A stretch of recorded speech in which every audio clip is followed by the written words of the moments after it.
Praise the Lord. We have yet another time of spending our next hour or so with the living Lord through with His Word. This is the 16th GLM Bookshop anniversary. For that purpose only we have gathered here, and we give all glory and honor to God for this purpose. We welcome all of you in the glorious and blessed name of our Lord and Savior, Jesus Christ. We also welcome on behalf of the Kodambakkam Christian Brethren Assembly in Chennai. It is our usual practice to start the meeting with a word of prayer. So for this beginning of the meeting, I request from Karur district in Tamil Nadu, Brother Emmanuel Joseph, to start the meeting with a word of prayer. Over to Karur in Tamil Nadu.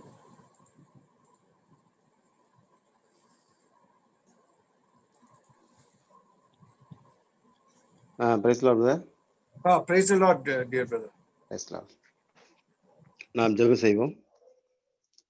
எங்களை அதிகமாக நேசித்து வழிநடத்துகிற அன்பின் பரலோக பரமபிதாவே, அன்பின் தேவனே, இந்த மாலை வேலைக்காக நன்றி செலுத்துகிறோம். இந்த ஆசிரியப்பட்டதான் இந்த வேலைக்காக சோதனை செலுத்துகிறோம். கர்த்தாவே, நீ எங்களோடு கூட வந்து மட்டுமாய் நடத்தினீர், பாதுகாத்தீர். நம்முடைய உன்னதமான தயவுக்காக சோதனை செலுத்துகிறோம். ஒருவரும் சேரக்கூடாத வழியிலே வாசம் செய்கிறவரை, மகத்துவமானவரை, ஆண்டவரே, மாட்சிமை நிறைந்தவரை நாங்கள் தொழுது கொள்ளும்படியாய் சேவிக்கும்படியாய் எங்களுக்கு கொடுத்துக்கிற பெரிய பாக்கியத்திற்காக நன்றி செலுத்துகிறோம். கடந்த நாட்களிலே எமது கிருபை பெரிதாக இருந்தது. நன்றி செலுத்துகிறோம் கர்த்தாவே. ஆனால் எல்லா விதமான நாசமோசங்களும் எங்களை விலக்கி பாதுகாத்தீரே, அதுக்காக சோதனை செலுத்துகிறோம்.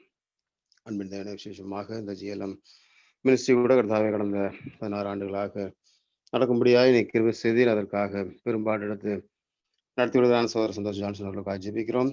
அன்பின் தேவனே, அவரை மட்டுமா நீ பலப்படுத்தி அதுக்காக சோதனை செலுத்துகிறோம் கர்த்தாவே. அவருடைய ஊழியத்தின் பாதையிலே கர்த்தாவே அவருக்கு கொடுத்திருக்கிறதான எல்லா விதமான தாழ்ந்துகளுக்காக கிருபைகளுக்காக நன்றி செலுத்துகிறோம். வரும் நாட்களிலும் உமது கிருபை போதுமானதாக இருக்கும்படியாய் ஆண்டவரை நாங்கள் வேண்டுதல் செய்கிறோம். இந்த மீட்டிங் கூட ஆண்டுவாசமாய் நடக்கும்படியாக கிருபை செய்தலும். அன்பின் தேவனே, வரக்கூடிய செயல்களை ஏற்றவர்களை கொண்டு வரும். இந்த காரியங்களோடு எந்த விதமான தடைகள் வராதபடி பாதை கொண்டு மாய்ச்சி வைக்கிறோம். அன்பின் தேவமே, எங்களுக்கு நீ ஆண்டவரே மட்டுமாய் நடத்தின எல்லா கிருபைகளையும் நன்றியோடு துதிக்கிறோம், சோதரிக்கிறோம்.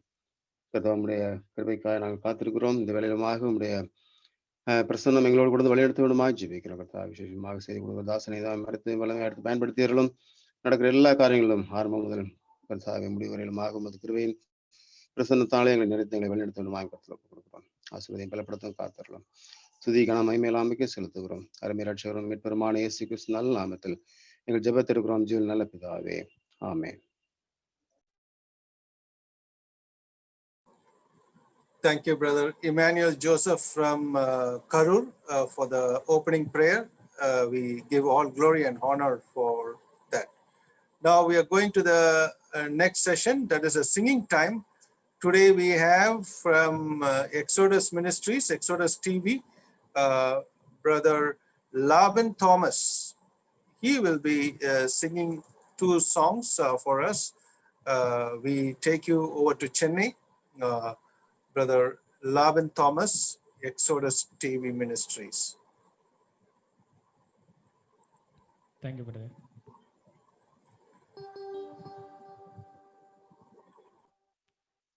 தேவனுடைய நாமம் மகிமைப்படுவதாக. கர்த்தருடைய கிருபையினாலே. Can you hear me? Hello? Brother, can you hear me? Brother, your voice is feeble, little less.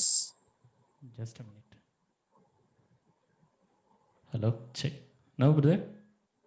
Now it's okay. Okay, thank you. தேவனுடைய நாமம் மகிமைப்படுவதாக. கர்த்தருடைய கிருபையினாலே இந்த நாளிலும் இந்த GLM-உடைய ஆனிவர்சரியிலே தேவனை மகிமைப்படுத்துவதிலே நான் மிகுந்த சந்தோஷம் அடைகிறேன். எப்பொழுதுமே நம்ம காலகாலமாக எடுத்து பார்த்த முடிச்சுனால் அநேக ஊழியங்களின் மையமாக தேவனுடைய நாமம் மையப்பட்டிருக்கிறது. தேவனுடைய நாமம் உலகம் முழுவதும் அறிவிக்கப்பட்டிருக்கிறது. ஆனால் இந்த புத்தக ஊழியம் அப்படிங்கிறது அது மிகப்பெரிய ஒரு பெரிய சொத்துன்னே நம்ம சொல்லலாம். ஈவன் நம்ம கைகளை வைத்துட்டு இருக்கிற நம்முடைய வேதாகமம் கூட அந்த ஊழியத்தின் மூலமாக பாதுகாக்கப்பட்டு அநேக மனிதர்களுடைய தேவ மனிதர்களுடைய இரத்த சாட்சிகள் இன்னும் அநேகராலே அது எழுதப்பட்டு இப்படியாக நம்முடைய கைகளில் இன்றைக்கும் உலாவிக் கொண்டிருக்கிறது. இதுபோல் அநேக புத்தகங்களை எழுதிய அநேக தேவ மனுஷர்களுடைய புத்தகங்கள்லாம் நம்முடைய கைகளில் இருக்கிறது. உலகம் முழுவதும் அநேக இப்படிப்பட்ட ஊழியங்கள் நடந்து கொண்டிருக்கிறது. ஆகவே இந்த நாளில் கூட இந்த ஜிஎல்எம்னுடைய இந்த ஆண்டு விழாவில் கூட அடியேன் கலந்து கொள்வதில் மிகுந்த சந்தோஷம் அடைகிறேன். இப்பொழுது நம்ம 2 பாடல்கள் நம்ம பாட போகிறோம். முதலாவது பாடலாக 1975 டாக்டர் எமில் ஜெபசிங் அவர்கள் எழுதின ஒரு பாடல். ஊழிய தரிசனத்திற்காக அவர் எஃப்எம்பிபிக்காக எழுதின இந்த பாடல். இந்த கூட்டத்திலே இந்த பாடலை பாடுவதில் அது மிகவும் பொருத்தமாக இருக்கும் என்று நினைக்கிறேன். இருள் சூழும் காலம் இனி வருதே, அருள் நாட்கள் பயன்படுத்தும் என்ற பாடலை இப்பொழுது நம்ம பாடலாம்.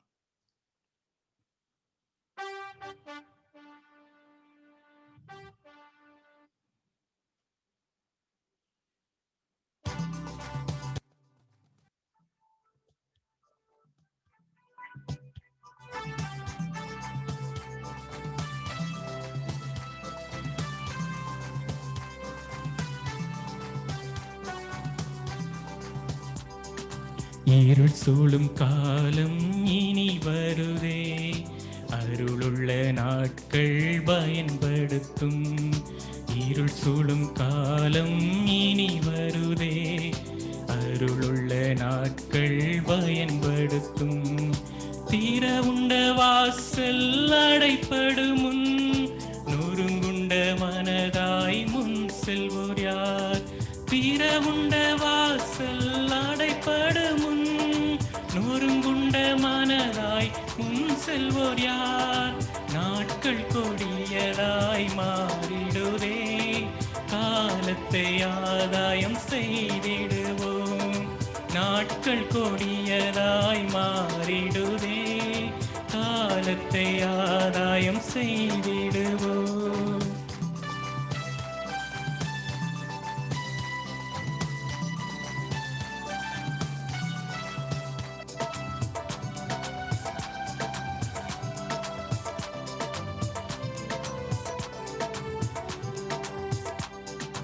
தரிசு நிலங்கள் அநேகமுண்டு, தரிசனம் பெற்றோர் நீர் முன்வருவீர். தரிசு நிலங்கள் அநேகமுண்டு, தரிசனம் பெற்றோர் நீர் முன்வருவீர். பரிசாக இயேசுவை அவர்களுக்கும் அளித்திட அன்பால் எழுந்து செல்வீர். திறவுண்ட வாசல் அடைப்படுமுன், நொறுங்குண்ட மனதாய் முன் செல்வோர் யார்? நாட்கள் கொடியதாய் மாறிடுதே, காலத்தை ஆதாயம் செய்திடுவோம். நாட்கள் கொடியதாய் மாறிடுதே, காலத்தை ஆதாயம் செய்திடுவோம்.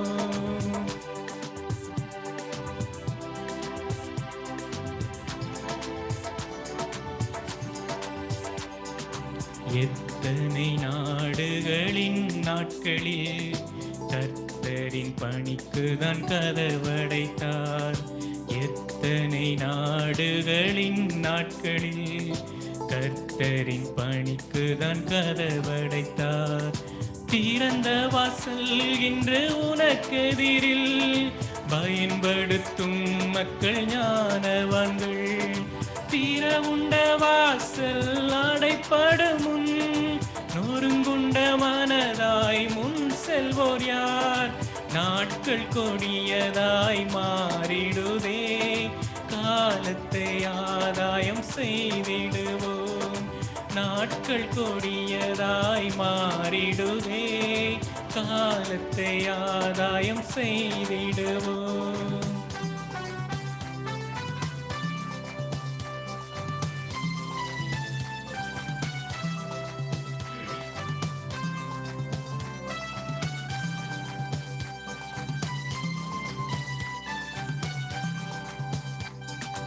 இனி வரும் நாட்களில் நமது கடன் வெகு அதிகம் விசுவாசிகளே, இனி வரும் நாட்களில் நமது கடன் வெகு அதிகம் விசுவாசிகளே.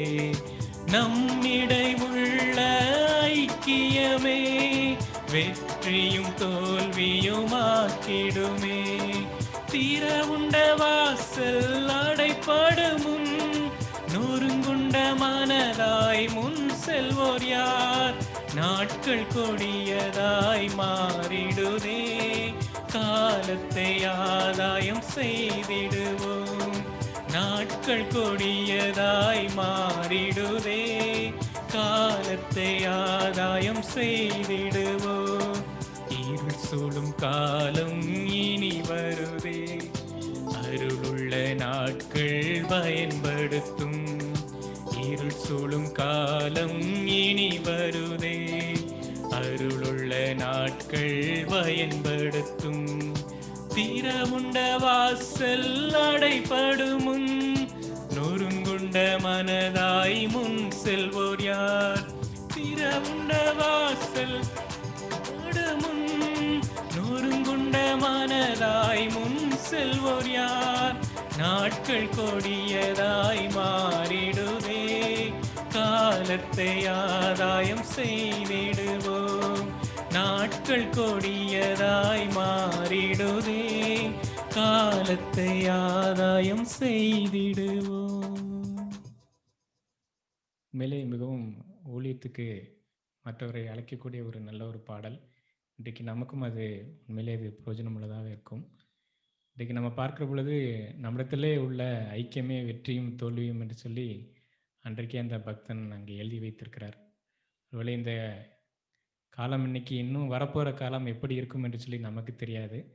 ஆனால் எல்லாம் தேவனுடைய சித்தத்தின்படியாக எல்லாமே நடந்து கொண்டிருக்கிறது. இப்பொழுது நம்ம அடுத்த ஒரு பாடலை பாடப்போகிறோம். நான் சொன்னது போல இந்த புத்தக ஊழியத்திலே மிகவும் அதிமுக்கியமாக பயன்படுத்தப்பட்டது நம்முடைய வேத புத்தகம். இந்த வேத புத்தகத்தை பற்றி நம்ம பைபிளில் பார்க்குற பொழுது அநேக தேவ பக்தர்கள் அதை குறித்து எழுதியிருக்கிறார்கள். இவைகளெல்லாம் தொகுத்து கர்த்தருக்குள் நித்திரையடைந்த சகோதரி சாரா நகர் விஜய் அவர் எழுதின பாடல் எல்லாருக்கும் நமக்கு நன்றாக தெரிந்த ஒரு பாடல். சத்திய வேதம் பக்தரின் கீதம், சுத்தர்கள் போகும் பாதையின் தீபம் என்ற பாடலை இப்போது நம்ம பாடப்போகிறோம்.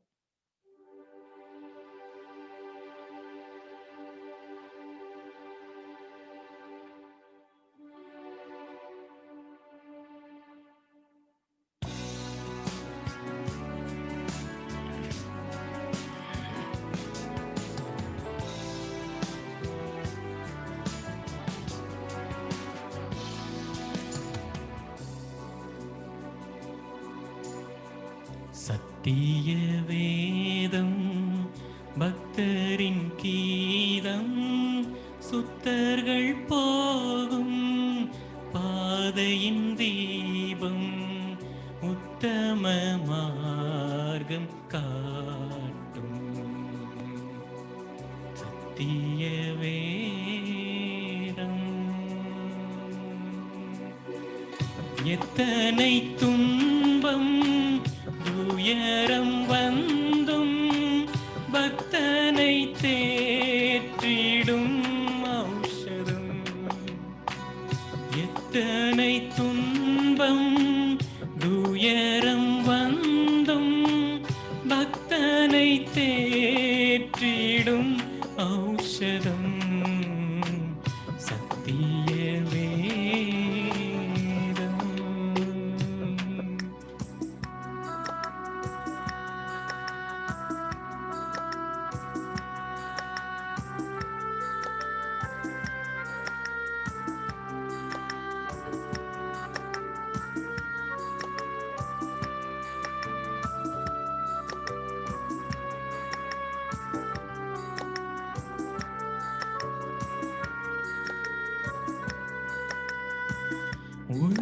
உள்ளமுதிக்கும் உறுதியளிக்கும் கள்ளம் கபடல் லாமகற்றும். உள்ளமுதிக்கும் உறுதியளிக்கும் கள்ளம் பாவடெல்லாமகற்றும் கடிந்து கொள்ளும் கரைகள் போக்கும் கனமடைய வழி நடத்தும் கடிந்து கொள்ளும் கரைகள் போக்கும் கனமடைய வழி நடத்தும் சத்திய வேதம்.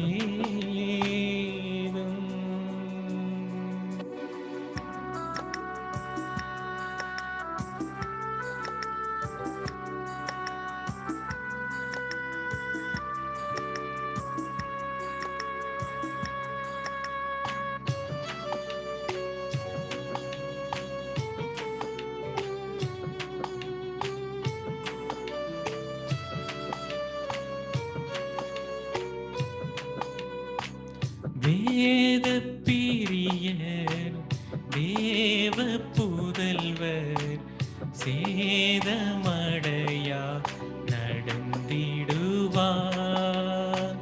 வேத பிரிய தேவ புதல்வர் சேதமடையா நடந்திடுவார்.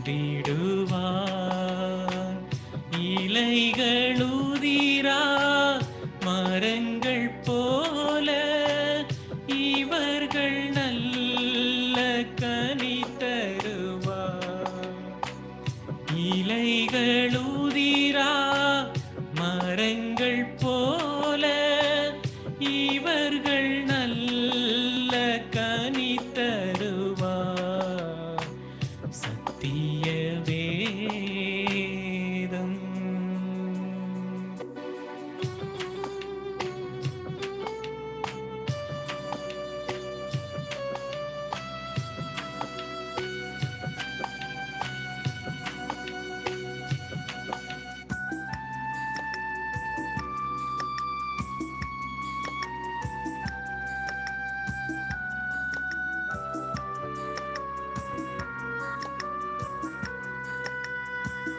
கர்த்தர் வசனம் வல்ல சம்மட்டி கண்மலையும் நொறுக்கிடுதே. கர்த்தர் வசனம் வல்ல சம்மட்டி கண்மலையையும் நொறுக்கிடுதே. இதய நினைவை வகையாயருக்கும் இருபுறமும் கருக்குள்ளதே. இதய நினைவை வகையாயருக்கும் இருபுறமும் கருக்குள்ளதே. சத்தியவே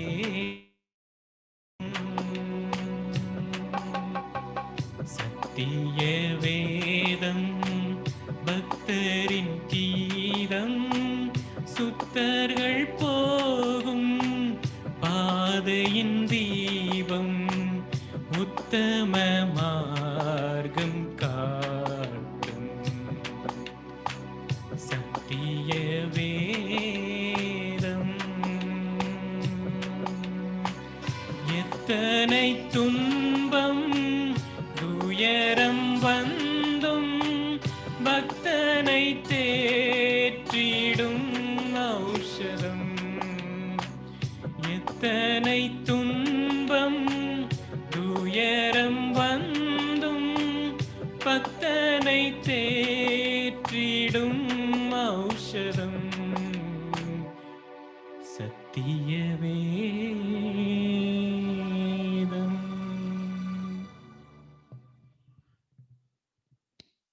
thank you brother. Thank you, Brother Laban Thomas from Thiruvanmiyur Assembly in Chennai for the song, for the two songs. Truly, the Holy Bible is the most blessed and the most sold word of the book in the whole world. So let us give glory to God for that. Once again, I welcome all of you in the most blessed and glorious name of our Lord and Savior, Jesus Christ. We also welcome on behalf of the Kodambakkam Christian Assembly and the GLM Bookshop Ministries in Chennai. Before going to the main message, I just want to take few minutes about the 16 years of faithfulness, how God was with this institution, the GLM Bookshop Ministry. As we read in Lamentations 3:22, great is your faithfulness, great is thy faithfulness.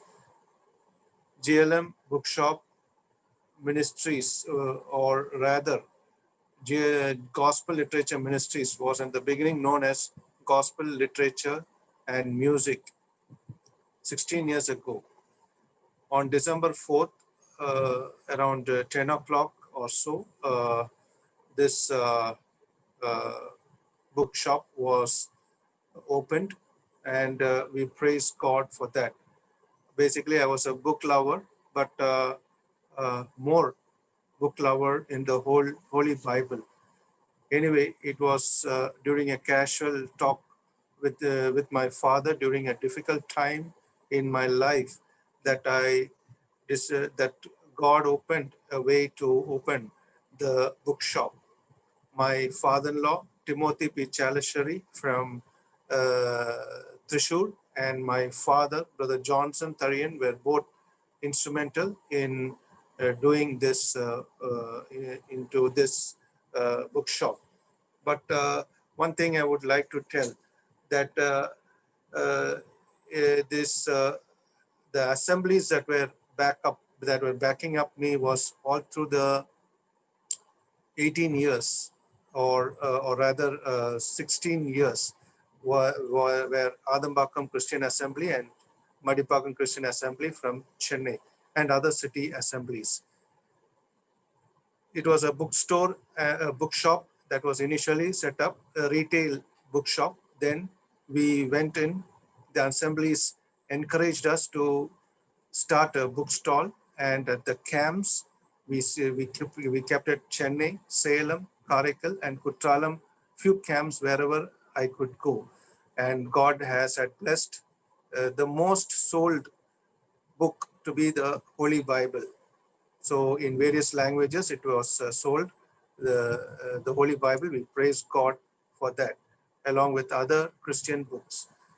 Now, the bookshop had gone to bookstalls in various camps and retreats. Then God has opened a way through Jamthara, Brother Santosh Thomas, to give an outreach work in North India, which I was very much interested. By God's grace, the North Indian outreach work was, we have many Christians here in South India, Christian fellowship in South India, but in North India, the Christian fellowship or Christians are very few, so the fellowship also is very few, so they were very eager to see us. So I started in 2015, every once in a year or 2 years, to go for a North Indian state. And that first was Jamtara. Brother Santosh Thomas graciously invited us on the bookshop, and we praise God for that. Then in 2017 in Chhattisgarh, Brother Harbushan and team, they invited us, Brother Aman Kumar, and we praise God for that. And then in 2018 in West Bengal, we give all glory and honor that we could visit these places. Then I wanted to visit 2020, the Andamans and Nicobar Islands, but it was not God's plan. So it was canceled because of coronavirus. Now, in the last year, in the end, December 2019, 7th of December, that is 3 days later, after the anniversary of the bookshop, it was a beginning of the most important thing. The Kodambakkam Christian Assembly was born at the same compound in the bookshop premises, the same compound where the bookstall is. There also the assembly was born by the grace of God, and we praise God for that. Now it was a journey of 16 years, and we praise God for what He has done through our ups and downs. So just for 1 minute or so, I would like to show you a few this few video clip of what has had happened. You can see and give glory to God. After that, immediately we'll go into the message time.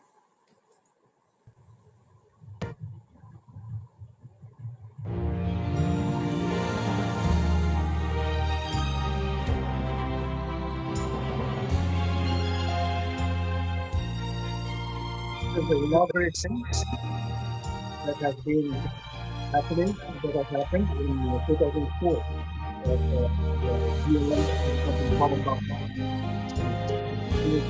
Secretary of Bible Society of India, and inaugurated for the review lunch. This is the bookstall of different places. Kutralam,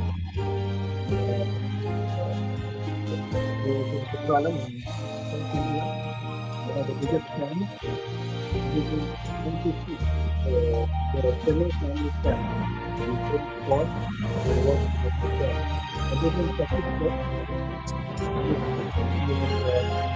By the grace of God, we all go in the church. There is a picture of the reading. There's another church in Chennai, and I was able to go there. So, and family, my wife, and we take class.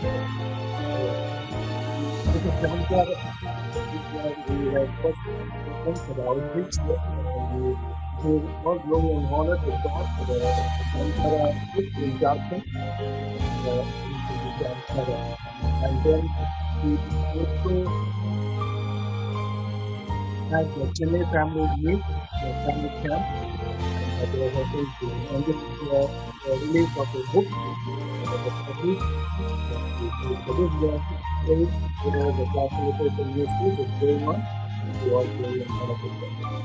Thank you.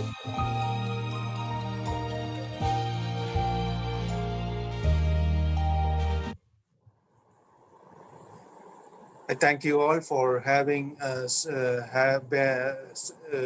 prayed for us all these years, 16 years, especially Adambakam, Madipakam Christian Assemblies, and other Chennai City Assemblies, and other dear ones who knew me personally. We praise God for that. Now, as with today's program, we have an important person, and we praise God because the dear Achayan is related to me very closely, and also more than that, more related in the Lord, and we praise God for that. He is none other than Dr. Babu K. Varghese from Mumbai, and he has immediately accepted our invitation for this program around a month or so, and I praise God for that also. So I came to know Dr. Babu K. Varghese not very many years before, though I was his relative, but the book that he has had written, Let There Be India, that book is an excellent book, Let There Be India.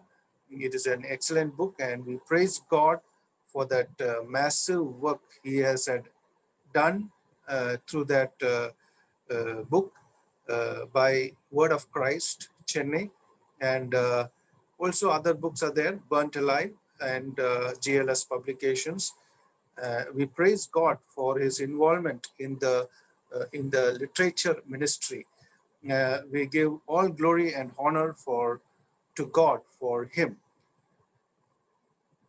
Now, Dr. Babu K. Varghese is very well educated, and I request you all to read Let There Be India at least once, how the missionaries in India had a manifold and great influence on what India is right now, how it influences education, food, and very many other things in our health industry, in our lot of industries. It has greatly influenced, and Brother Dr. Babu K. Varghese will be in a better position to tell us all these in a detailed manner. I am not going to introduce him more than this, as many of you know him very well. So may the good Lord lead him as he is going to give the message during this. I give him around 1 hour time. May the Lord lead him. I welcome Dr. Babu K. Varghese into this evening program to 16 years of GLM Ministries program anniversary. Now also I welcome my dear friend Isaac Thangaraj from Party Believers Assembly in Chennai. He will be translating the message, English message, to Tamil, and we praise God for him also having accepted the invitation. We give all glory and honor to him. We welcome Brother Isaac Thangaraj into this program also. Now we also welcome all the dear ones, elders, evangelists, brothers, sisters from various assemblies across different places to this evening program. Now for the blessing of the message and the testimony, I request brother from Pondicherry, Bethel Assembly, the elder of the Bethel Assembly, Brother David Delphin, to pray for the blessing of the message. Over to Pondicherry, Brother David Delphin. Okay, brother. Can you hear me, brother? Yes, we can hear you. Okay. Thank you. Okay. நாம் இப்பொழுது ஜெபிக்கலாம். நேற்றும் இன்றும் என்றும் மாறாதவரும் என்றென்றும் ஜீவிக்கிறவரும் எங்களை நேசித்ததினாலே தம்முடைய நேசகுமாரனாகிய கர்த்தராகிய இயேசு கிறிஸ்துவை எங்களுக்காக கல்வாரி சிலுவையிலே பாவம் போக்கும் பலியாக ஒப்பு கொடுத்து மரிக்கவும் ரத்தம் சிந்தவும் அவர் மூலமாக பாவ மன்னிப்பாகிய மீட்பை நாங்கள் பெற்றுக்கொள்ளவும் உம்முடைய பிள்ளைகளாக நாங்கள் மாற்றப்படவும் இந்த வனாந்தர யாத்திரையிலே நாங்கள் உமக்கென்று சாட்சியாய் ஜீவிக்கவும் நீர் இந்த உலகத்திலே நீர் எங்களை வைத்திருக்கிற இந்த நிலைமையை நாங்கள் நினைந்து பார்த்து நன்றியோடு உம்மை துதிக்கிறோம், ஸ்தோத்திரிக்கிறோம் ஆண்டவரே. இந்த நல்ல நாளுக்காக, இந்த நாளின் இரவு வேலைக்காக நன்றியோடு உம்மை துதிக்கிறோம், ஸ்தோத்திரிக்கிறோம். உம்முடைய கிருபை எங்களை இம்மட்டுமாக தாங்கி வழிநடத்தி வந்தமைக்காக நன்றியோடு உம்மை துதிக்கிறோம், ஸ்தோத்திரிக்கிறோம் ஆண்டவரே. இப்பொழுதும் கூட கர்த்தாவே இந்த GLM ஊழியங்களை நாங்கள் நினைவு கூறுகிறோம். தேவரீர் எளிமையான ஆரம்பத்தை ஆண்டவரே நீ தள்ளி விடுகிறவர் அல்ல. ஆண்டவரே 16 வருடங்களுக்கு முன்பதாக இந்த GLM இலக்கிய ஊழியங்கள் கர்த்தாவே அது எளிமையான நிலைமையில ஆரம்பிக்கப்பட உதவி செய்தீர். அது முதல் அமிதமாக கர்த்தாவே கடந்த 16 வருடங்களாக அது நடந்து வர நீர் உதவி செய்தீர். என்னுடைய அருமை சகோதரன் சந்தோஷ் ஜான்சன் குடும்பமாக அவர்கள் எடுத்த எல்லா பிரயாசங்களையும் கர்த்தாவே நீதாமே ஆசீர்வதித்து உம்முடைய நாம மகிமைக்கென்று கர்த்தாவே இந்த புத்தக ஊழியம், இந்த இலக்கிய ஊழியம் கர்த்தாவே அது சென்னையில நடந்தேற நீ உதவி செய்திருக்கிறீர், நன்றி செலுத்துறோம் கர்த்தாவே. அது மாத்திரமல்ல, இந்தியாவுடைய பல பாகங்களிலும் ஆண்டவரே அவர்கள் அவிதமாக அந்த ஊழியத்தை நிறைவேற்றவும் கர்த்தாவே நீர் உதவி செய்திருக்கிறீர், நன்றி செலுத்துகிறோம் கர்த்தாவே. இந்த நாளிலும் கர்த்தாவே ஆண்டவரே அந்த 16 வருடங்களை முடிக்கும்படியாக ஆண்டவரே நீர் சகோதரனுக்கு நீர் உதவி செய்திருக்கிறீர், நன்றி செலுத்துகிறோம் ஆண்டவரே. இந்த இலக்கிய மற்றும் புத்தக ஊழிய நிமித்தமாக ஆண்டவரே அநேகர் சந்திக்கப்பட்டிருக்கிறார்கள் கர்த்தாவே. ஆண்டவரே அவர்கள் எல்லாரையும் நம்முடைய சமூகத்துல கொண்டு வருகிறோம் ஆண்டவரே. அவர்களையும் நம்முடைய சமூகத்துல நினைவு கூறுகிறோம். அவர்களுக்கும் நீர் போதுமானவராய் இருந்து ஆண்டவரே இந்த வார்த்தையின் மூலமாக அவர்களும் அறிந்து கொள்ள நீர் உதவி செய்திருக்கிறீர், நன்றி செலுத்துகிறோம் கர்த்தாவே. அது மாத்திரமல்ல, 2019 ஆண்டிலும் கத்தாவே சென்னை கோடம்பாக்கத்துல கத்தாவே அதே கேம்பஸ்ல கத்தாவே அந்த சபையும் கத்தாவே கத்துமுடைய நாமம் மகிமைக்கென்று ஆண்டவரே அந்த சாட்சியின் கூடாரம் கத்தாவே அங்கு ஆரம்பிக்கப்பட அது உருவாக்கப்பட நீ உதவி செய்திருக்கிறீர், நன்றி செலுத்துகிறோம் ஆண்டவரே. சகோதரன் அதற்காக ஜெபித்து குடும்பமாய் எடுத்த எல்லா பிரயாசங்களையும் அவருடைய கையின் பிரயாசங்களையும் நாமே ஆசீர்வதித்து அந்த சாட்சியின் கூடாரம் கத்தாவே அங்கு ஆரம்பிக்கப்பட நீ உதவி செய்திருக்கிறீர், நன்றி செலுத்துகிறோம் கத்தாவே. இந்த நாளிலும் நாங்கள் கடந்து வந்த அந்த பாதையை நாங்கள் இணைந்து பார்க்கிறோம். ஊழியத்தின் பாதையில, இலக்கிய ஊழியத்தின் பாதையில கத்தாவே நீர் அவர்களுக்கு செய்திருக்கிற ஆண்டவரே மகத்தான காரியங்களை நாங்கள் நினைவு கூறுகிறோம். எல்லாவற்றையும் நாங்கள் சமூகத்துல நாங்கள் வைக்கிறோம். ஆண்டவரே அது எங்களுக்கு எந்த மேன்மையும் கொண்டு வராதபடிக்கு உங்களுடைய நாமும் மகிமைக்கென்று உங்களுடைய நாமும் புகழ்ச்சிக்கென்று கத்தாவே நீர் எல்லாவற்றையும் நீ செய்திருக்கிறீர் என்பதை நாங்கள் அறிந்து நாங்கள் உம்மை துதிக்கிறோம், ஸ்தோத்திரிக்கிறோம் கத்தாவே. இம்மட்டுமாக இந்த ஊழியங்களை நீர் ஆசீர்வதித்திருக்கிறீர் ஆண்டவரே. அவருடைய இருதயத்தினுடைய வாஞ்சியை நீர் தாமே அறிந்து ஆண்டவரே அவிதமாக இந்த ஊழியத்துல நீர் பெரிதான முன்னேற்றத்தை நீர் கட்டளையிட்டு அபிவிருத்தியை நீர் தாமே கட்டளையிட்டு அது தொடர்ந்து தடைப்பட்டு போய் விடாதபடிக்கு கடந்த 16 வருடங்களாக அதை கத்தாவை நீர் நடத்தி கொடுத்திருக்கிறீர். இன்னும் தொடர்ந்து நடத்தும்படியாக நாங்கள் நம்முடைய சமூகத்துல நாங்கள் வருகிறோம் கத்தாவே. என்னென்ன தேவைகள் இருக்கிறதோ அந்த தேவைகள் எல்லாவற்றையும் நாமே பூர்த்தி செய்து ஆண்டவரே விசேஷமாக சந்தோஷ் ஜான்சன் அவர்களுக்கும் அவருடைய மனைவிக்கும் அவருடைய பிள்ளைகளுக்கும் ஆண்டவரே நீர் பாராட்டி வந்த எல்லா கிருபைகளை நினைந்து பார்க்கிறோம். தொடர்ந்து நீ தாமே கிருபையை பாராட்டும் கத்தாவே ஆண்டவரே. அந்த ஊழியத்தில் அவர்களுக்கு கொடுத்துட்ட அந்த உற்சாகமான ஆவிக்காக நாம் நன்றி செலுத்துகிறோம். தொடர்ந்து அந்த ஊழியத்தை அவர்கள் நிறைவேற்ற வரக்கூடிய நாட்களிலும் வருடங்களிலும் நீ தாமே அவர்களுக்கு போதுமானவராய் இருந்து நீர் வழி நடத்தும்படியாக சமூகத்தில் நாங்கள் வேண்டல் செய்கிறோம். அது மட்டுமல்ல கத்தாவே இந்த நாளிலும் ஆண்டவரே தேவரே நீ செய்த எல்லா நன்மைகளை நினைந்து பார்த்து ஊழியத்தின் பாதையில நீர் கொடுத்த ஆசீர்வாதங்களை நினைந்து பார்த்து உமக்கு நாங்கள் நன்றி செலுத்தும்படியாக இந்த நாளிலே நாங்கள் கூடி வந்திருக்கிறோம் கத்தாவே. இந்த நாளிலும் பாடின பாடலுக்காக நாங்கள் நன்றி செலுத்துகிறோம் ஆண்டவரே. அருமேஸ் அவரும் லாபின் தாமஸ் அவர்களும் அருமையான நிலைமையில வேதத்தை குறித்தான நிலைமையில ஆண்டவரே பாடல்களை பாடும்படியாக அது நிமித்தமாக நாம மையப்படும்படியாக நீ செய்திருக்கிறேன், நன்றி செலுத்துகிறோம் கத்தாவே. இப்பொழுதும் கூட மும்பையில கர்த்தருடைய ஊழியத்தை நிறைவேற்றக்கூடிய எங்களுடைய அருமேஸ் அவர் பாபு கே வர்கீஸ் அவர்களும் ஆண்டவரே உடைய வார்த்தையை கத்தாவே எங்கள் மத்தியில பகிர்ந்து கொள்ள இருக்கிறார்கள்.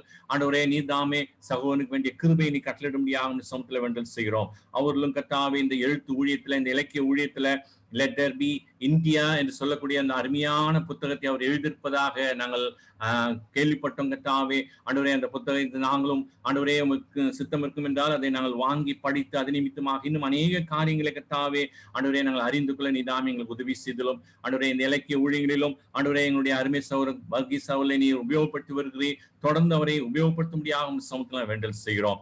இந்த நாளிலும் கொடுக்கப்பட இருக்கிற கர்த்தருடைய வார்த்தைக்காக நாங்கள் வருகிறோம் கத்தாவே. அந்த ஆண்டவரே அதை தமிழாக்கம் செய்யக்கூடிய எங்களுடைய அருமை சகோதரன் ஐசக் தங்கராஜாவுக்காக வருகிறோம்.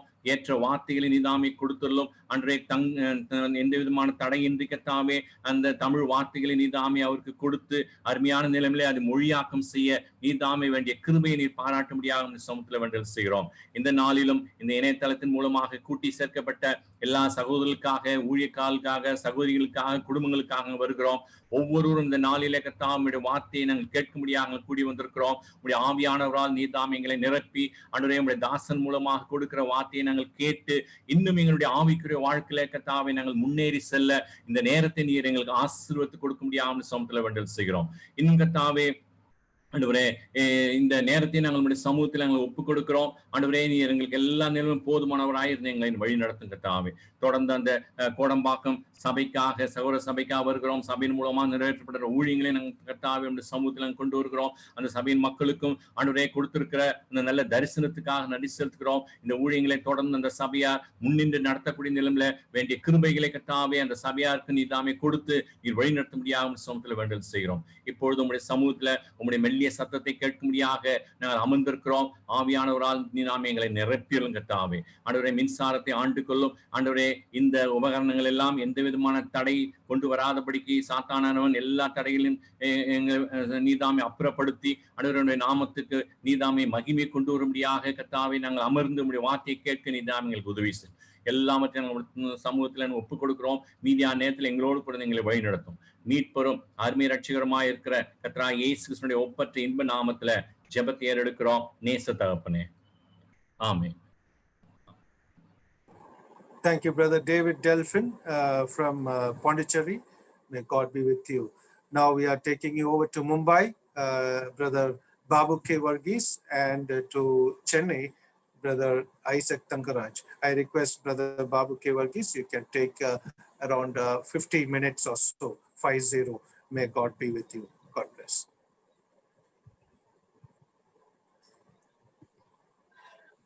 Can you hear me, brother? Yes, Sachayan, we can hear you. Yes. Vanakkam.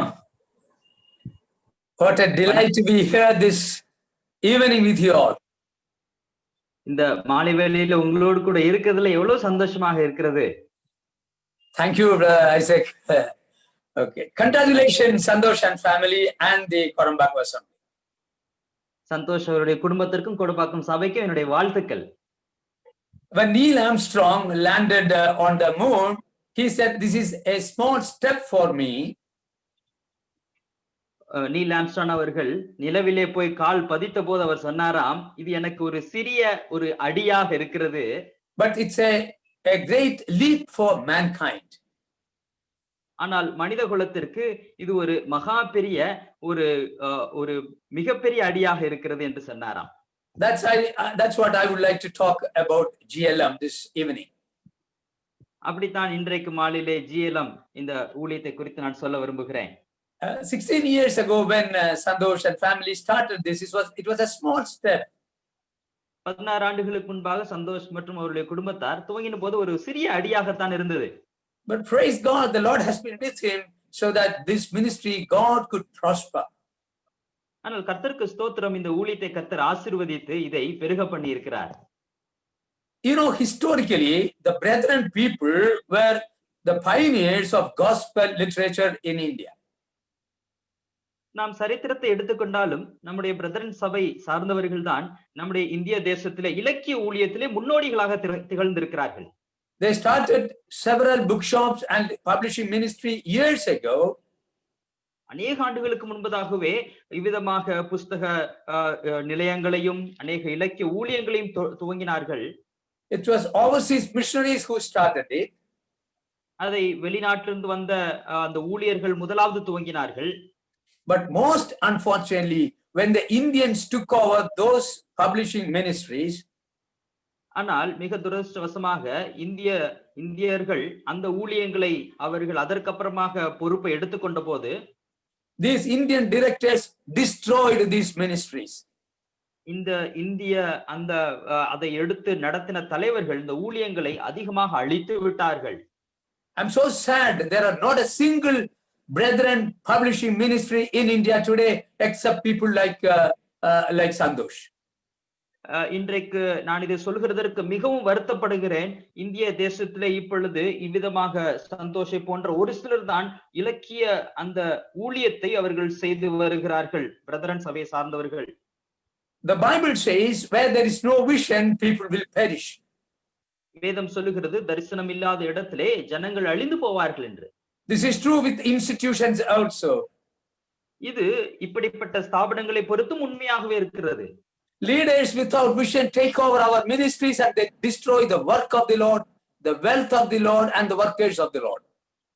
இவ்விதமாக சரியான தரிசனத்தை எடுத்துக்கொள்ளாமல் கர்த்தருடைய ஊழியத்தையும் கர்த்தருடைய ஐஸ்வர்யத்தையும் கெடுத்து போடுகிற அநேக தலைவர்கள் இருந்தார்கள்.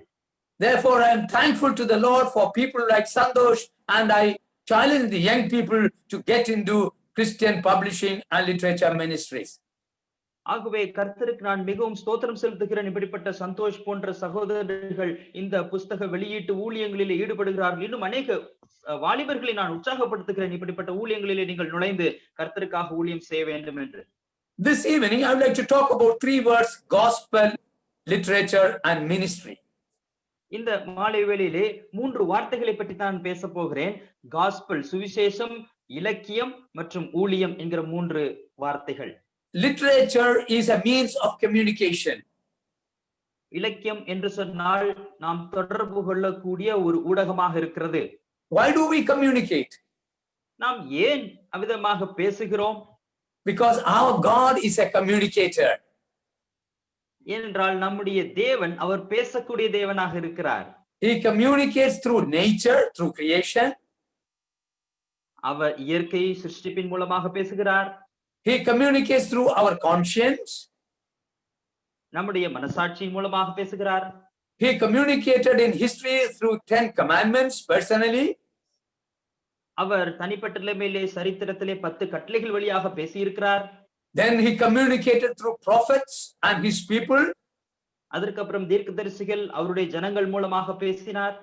Then God communicated through his own son, our blessed Lord and Savior Jesus Christ. அதற்கப்புறம் தேவன் தம்முடைய ஒரே பேரான நம்முடைய ஆண்டவராகிய இயேசு கிறிஸ்துவின் மூலமாக அவர் பேசினார். We read, in the beginning was the word, and the word became flesh and dwelt among us. நாம் இந்த வசனத்தை வாசிக்கிறோம் அல்லவா? ஆதியிலே வார்த்தை இருந்தது, அந்த வார்த்தை மாம்சமாகி நம் மத்தியிலே வாசம் பண்ணினார் என்று. God walked on this earth. தேவன் அவ்விதமாக இந்த உலகத்திலே வாசம் பண்ணினார். God has communicated to his people personally. அவர் இந்த உலகத்தில் உள்ள ஜனங்களுக்கு தனிப்பட்ட நிலைமையிலே பேசினார். Then he communicated and continued to communicate through his holy word, the Bible.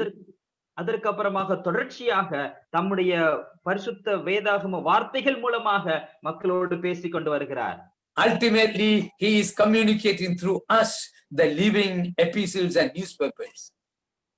கடைசியாக நம்மை ஜீவனுள்ள செய்தித்தாள்களாக அல்லது இலக்கியமாக இருக்கக்கூடிய நம்முடைய கடிதங்களாக இருக்கக்கூடிய நம் மூலமாக பேசிக்கொண்டு வருகிறார். Jesus Christ died, he rose again, and he was ascending to heaven. He said like this.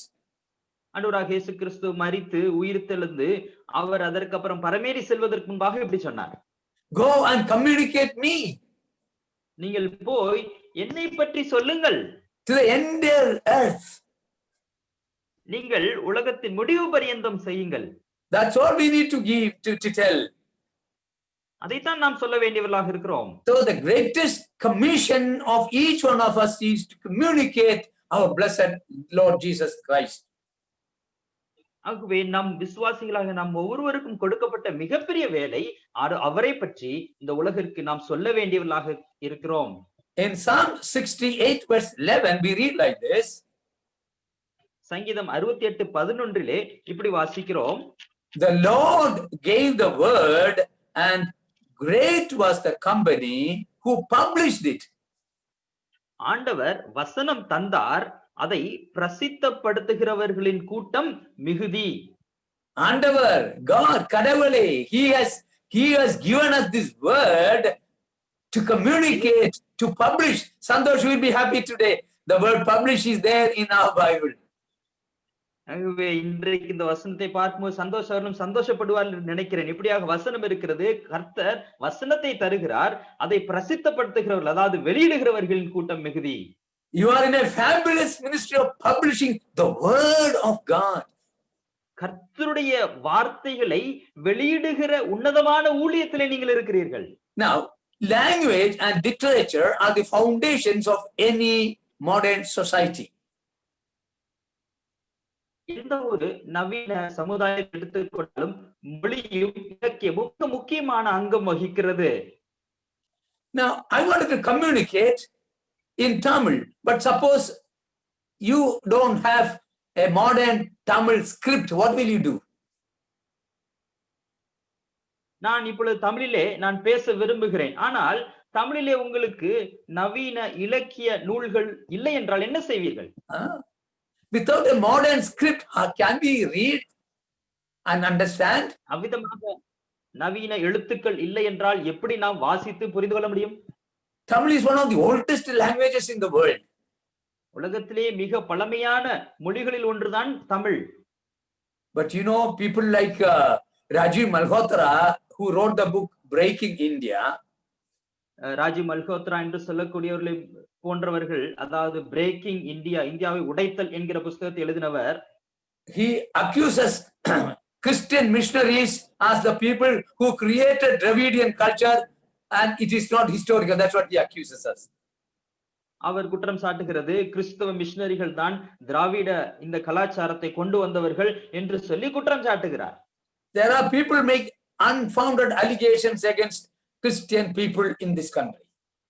இந்த உலகத்திலே இப்படிப்பட்ட அடிப்படையற்ற குற்றச்சாட்டுகளை கிறிஸ்தவர்கள் மீது சுமத்துகிறவர்கள் ஏராளம் இருக்கிறார்கள். Who modernized this country? இந்த தேசத்தை நவீனப்படுத்தியது அல்லது முன்னேற்றியது யார்?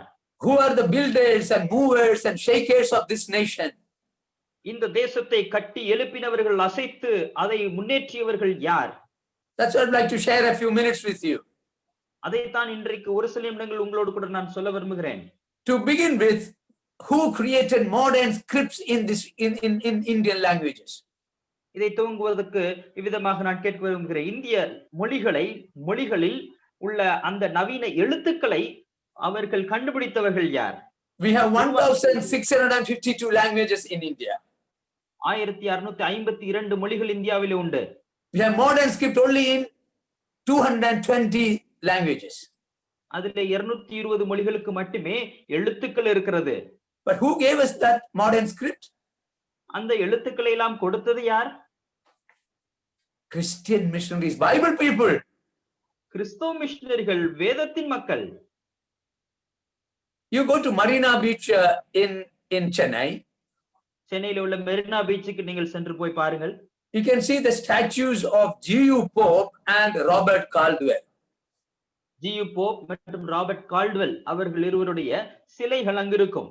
Do you have any idea who are they? அவர்கள் யார் என்று ஏதாவது உங்களுக்கு விஷயம் தெரியுமா? They are the people who gave modern script to Tamil language. அவர்கள்தான் தமிழ் மொழிக்கு நவீன எழுத்துக்களை தந்த மாமனிதர்கள். We had a good ancient old archaic script in Tamil language. Tamil மொழிக்கு மிகவும் பழமையான எழுத்துக்கள் இருந்தது. But modern script was produced and given to Tamil language by Bible missionaries. ஆனால் தமிழ் மொழிக்கு நவீன எழுத்துக்களை தந்தவர்கள் வேதாகம மிஷனரிகள். In Taranganbadi, you have Bartholomew Siegenbalg, who came there in 1700. 1700களிலே தரங்கம்பாடியிலே Ziegenbalg என்பவர் அங்கே வந்திருந்தார். He gave a grammar book and a dictionary in 1711 in Tamil language. விதமாக அவர்தான் 1700களிலே தமிழ் மொழிக்கு அதனுடைய தமிழ் மொழியின் அகராதியையும் விளக்க உரைகளையும் அவர் இலக்கண நூலையும் அவர் ஏற்படுத்தி கொடுத்தார். Then you have heard of Joseph Bersky. அதற்கப்புறம் ஜோசப் பஸ்கி என்று சொல்லக்கூடியவர் பற்றி கேள்விப்பட்டிருப்பீர்கள். Johann Fabricius. I also already told you about G.U. Pope. நான் ஏற்கனவே உங்களுக்கு G.U. போப்பை பற்றி நான் சொன்னேன். Yeah, then you know Robert Caldwell was the first person in the world to give a comparative study of South Indian languages, Dravidian languages. உலகத்திலேயே முதல் முறையாக Robert Caldwell அவர்கள்தான் தென் இந்தியாவில் இருக்கக்கூடிய திராவிட மொழிகளுடைய ஒரு ஒப்பீட்டு ஒரு புஸ்தகத்தை அவர் வெளியிட்டார். You go to Madurai, you can see the institute by Nobili, Robert Nobili. Robert Nobili என்று சொல்லக்கூடிய ஒருவர் நிறுவின ஒரு நிறுவனத்தை நீங்கள் மதுரையிலே சென்றால் பார்க்க முடியும். He did so much work in Sanskrit language and also for Tamil language. அவர் சமஸ்கிருத மொழியிலையும் தமிழ் மொழியிலையும் அதிகமான அவர் அர்ப்பணிப்பு செய்திருக்கிறார். Though Tamil was one of the oldest languages, Tamil தான் அநேக பழமையான மொழிகளில் ஒன்றாக இருந்தாலும், but the modernization of Tamil language was done by Bible people, Bible translators. ஆனால் இந்த நவீன தமிழ் எழுத்துக்களையும் அதன் இலக்கியங்களையும் இலக்கணங்களையும் வகுத்தவர்கள் தமிழ் அதாவது வேதாகமத்தின் மிஷனரிகள். So they modernized the script. அதாவது எழுத்துக்களை அவர்கள் பரிமாற்றம் செய்து கொடுத்தார்கள். They gave the first grammar book, முதல் இலக்கண புத்தகங்களை கொடுத்தவர்கள். first dictionary, முதல் அகராதியை கொடுத்தவர்கள். first prose, முதல் விதமாக பாடல்கள் கதைகள் உள்ள புத்தகங்களை கொடுத்தவர்கள். and they gave the first newspaper in Tamil. அவர்கள் தான் முதலாவது தமிழிலே செய்தித்தாளையும் கொடுத்தவர்கள். The first newspaper in Tamil was Tamil Patrika, published in 1831. 1831வது ஆண்டுதான் முதல் முறையாக அவர்கள் தமிழ் பத்திரிகையை அவர்கள் கொடுத்தார்கள். Does the chief minister of Tamil Nadu know of these things? தமிழ்நாடுடைய முதலமைச்சருக்கு இதெல்லாம் தெரியுமா? Do the Christians know these things? கிறிஸ்தவர்களுக்கு இதெல்லாம் தெரியுமா? Who modernized this country? இந்த தேசத்தை நவீனப்படுத்தி முன்னேற்றியது யார்? See, there was a consistent accusation against Christian missionaries that they destroyed the culture of India. இந்தியாவுடைய கலாச்சாரத்தை சீரழித்தவர்கள் என்று சொல்லி தவறான ஒரு குற்றச்சாட்டு தொடர்ச்சியாக அவர்கள் கிறிஸ்தவ மிஷனரிகள் மீது வைத்து வருகிறார்கள். So I launched a research on the development of Indian languages and literature. ஆகவே நான் இந்திய மொழிகள் மற்றும் இலக்கியங்களிலே ஒரு ஆராய்ச்சி நான் தொடர்ந்தேன்.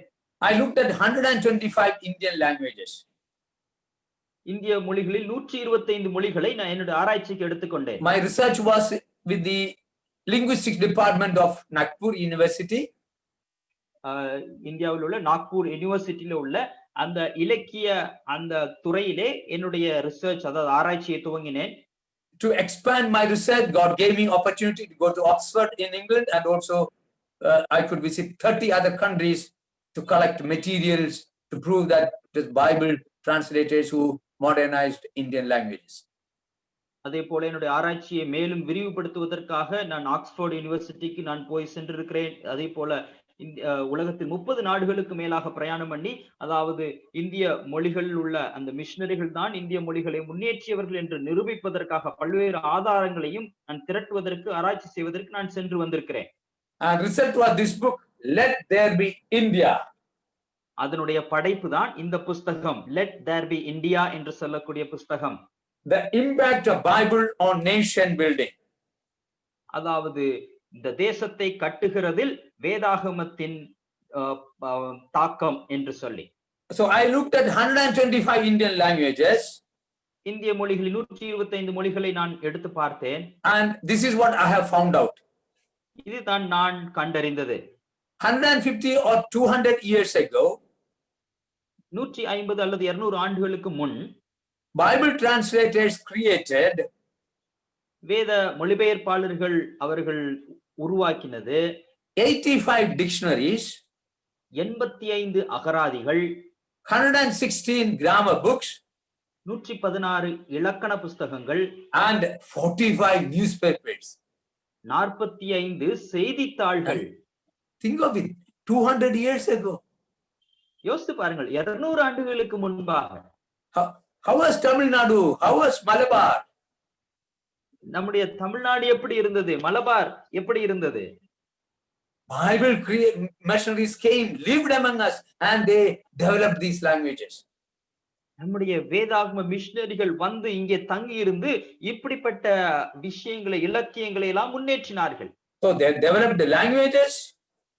அவர்கள் மொழிகளை அவர்கள் உருவாக்கினார்கள். Then they gave books to us, literature to us, novel and drama and other things to us. அதற்கு மேலும் புஸ்தகங்களையும் விதமாக கட்டுரைகளையும் அநேக காப்பியங்களையும் இயற்றினார்கள். Then from language and literature, they established the literacy. They established schools and colleges for us. அப்படியாக மொழிகளை மேம்படுத்தி அதற்கு அப்புறமாக அவர்கள் கல்வி அறிவை ஊட்டினார்கள், அநேக பள்ளிக்கூடங்களை திறந்தார்கள். Yes, பள்ளிக்கூடம். Do you know the meaning of that word? பள்ளிக்கூடம், அந்த வார்த்தைக்கு அர்த்தம் நமக்கு தெரியுமா?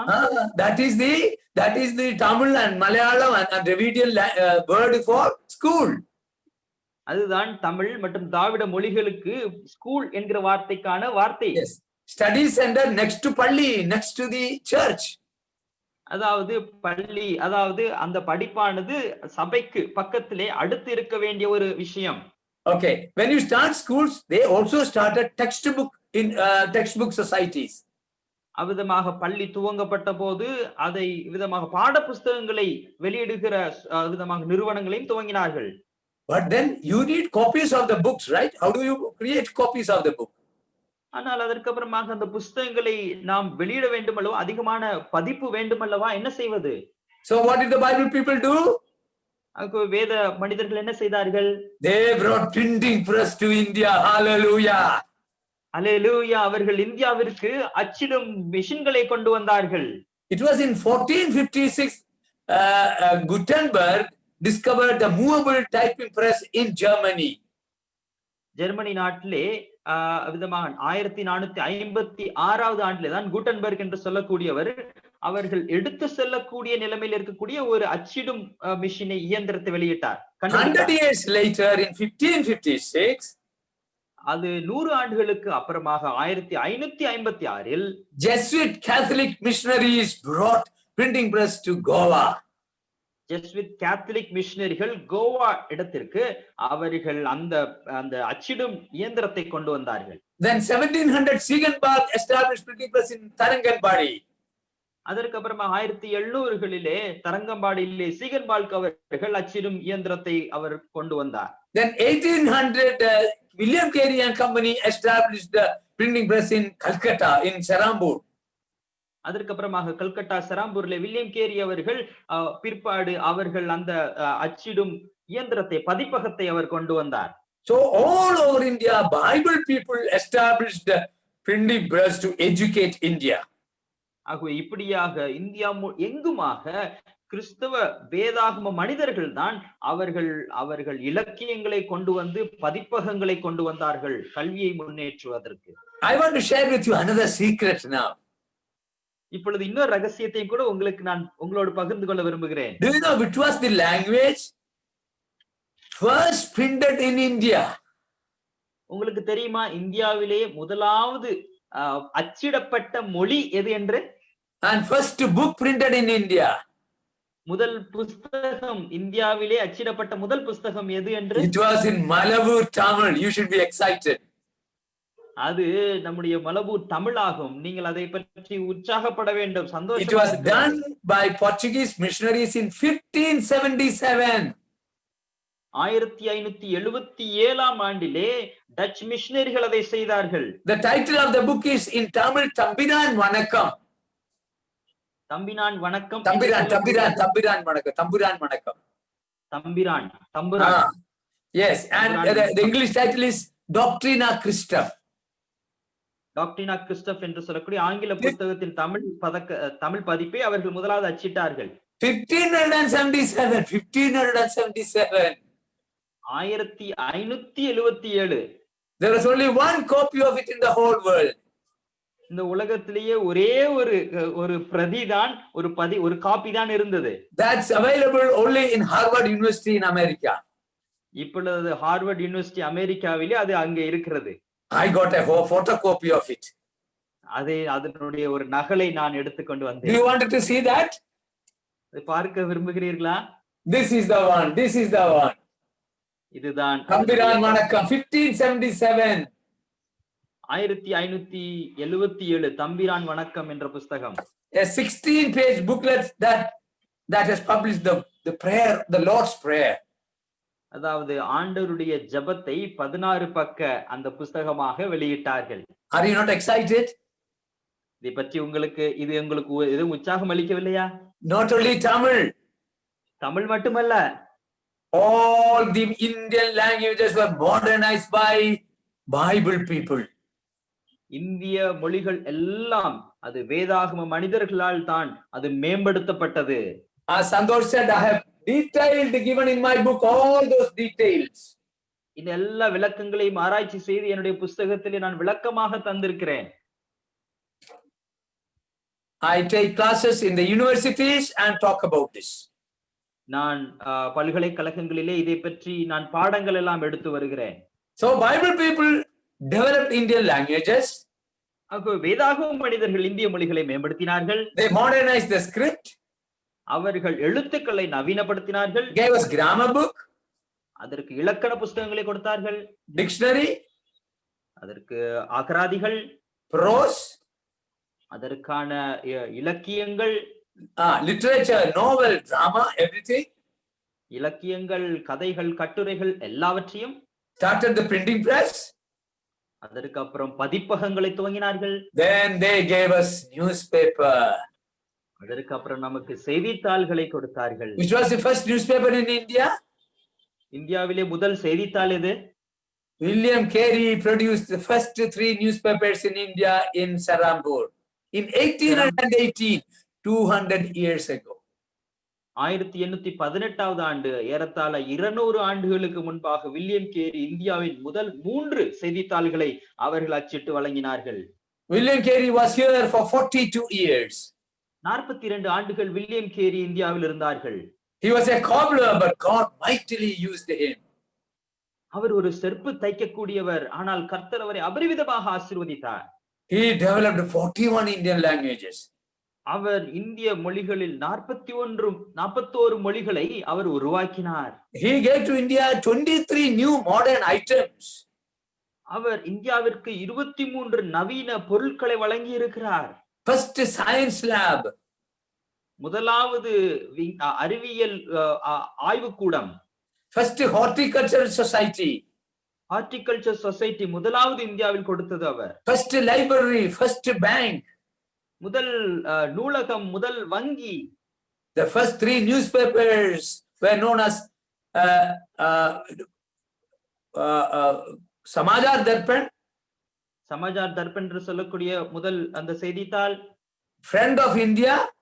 Friend of India என்ற இரண்டாவது ஒரு And another newspaper in Hindustani, Bengali and English.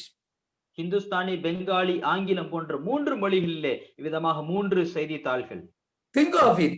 So whether there was a time in India where we had no book, no printing press, no college, no university, was there a time in India?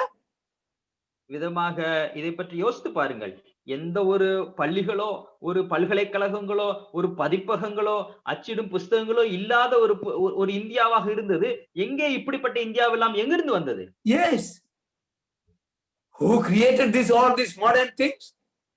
ஆம், இந்த நவீன விஷயங்களை எல்லாம் உண்டாக்கி கொடுத்தது யார்? All Bible people, Christian missionaries and Christians. எல்லாம் வேத மனிதர்கள், கிறிஸ்தவ மிஷனரிகள், கிறிஸ்தவர்கள். Are you not happy with this evening?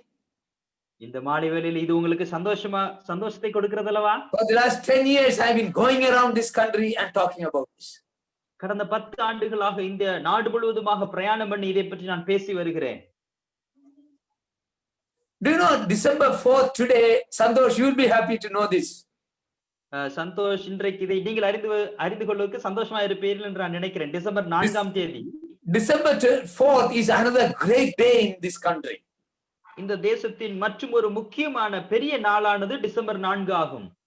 191 years ago, 191 ஆண்டுகளுக்கு முன், in 1829, December 4th, 1829ஆம் ஆண்டு டிசம்பர் 4ஆம் தேதி அன்று the evil of Sati, widow burning, was banned by the government with the help of Raja Ram Mohan Roy and William Carey and company.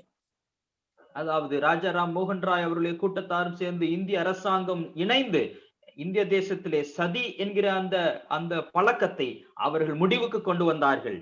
See, widow burning was a major problem in this country. இந்த தேசத்திலே விதவைகளை அவர்கள் எரிப்பது என்பது மிகப்பெரிய ஒரு தீங்காக நிகழ்ந்து வந்தது. Lord Wellesley was the Governor General of India. இந்திய தேசத்திலே அப்பொழுது விதமாக லார்ட் வெல்லஸ்லி அவர்கள் ஆளுநராக இருந்தார்கள். வில்லியம் கேரி அப்பொழுது இருந்தார்கள். ஜோஷுவா மார்ஷ்மேன் என்று சொல்லக்கூடியவர். and William Ward, 3 missionaries of Serampur. மற்றும் வில்லியம் வார்ட், இப்படிப்பட்ட 3 செராம்பூர்ல இருந்த மிஷனரிமார்கள்.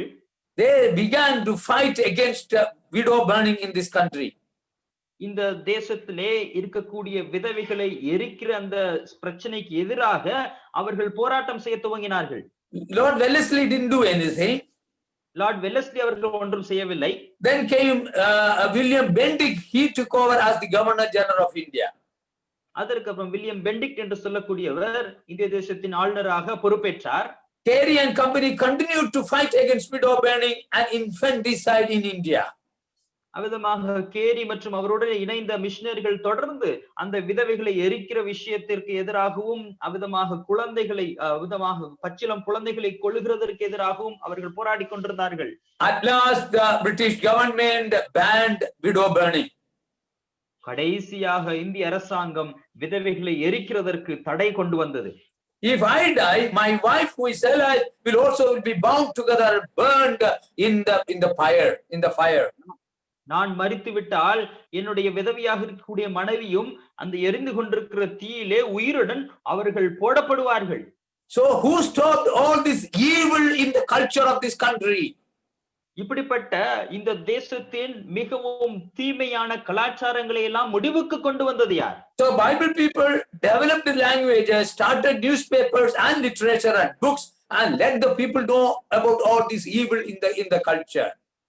விதமாக வேதாகமத்தின் மனிதர்களும் மிஷனரிகளும் தான் அவர்கள் இந்த மொழிகளை எல்லாம் நவீனப்படுத்தி அவர்கள் கல்வி அறிவையும் திறனையும் கொடுத்து சமுதாயத்தின் இந்த அவலங்களை எல்லாம் மக்களுக்கு வெளிச்சமிட்டு காட்டினது.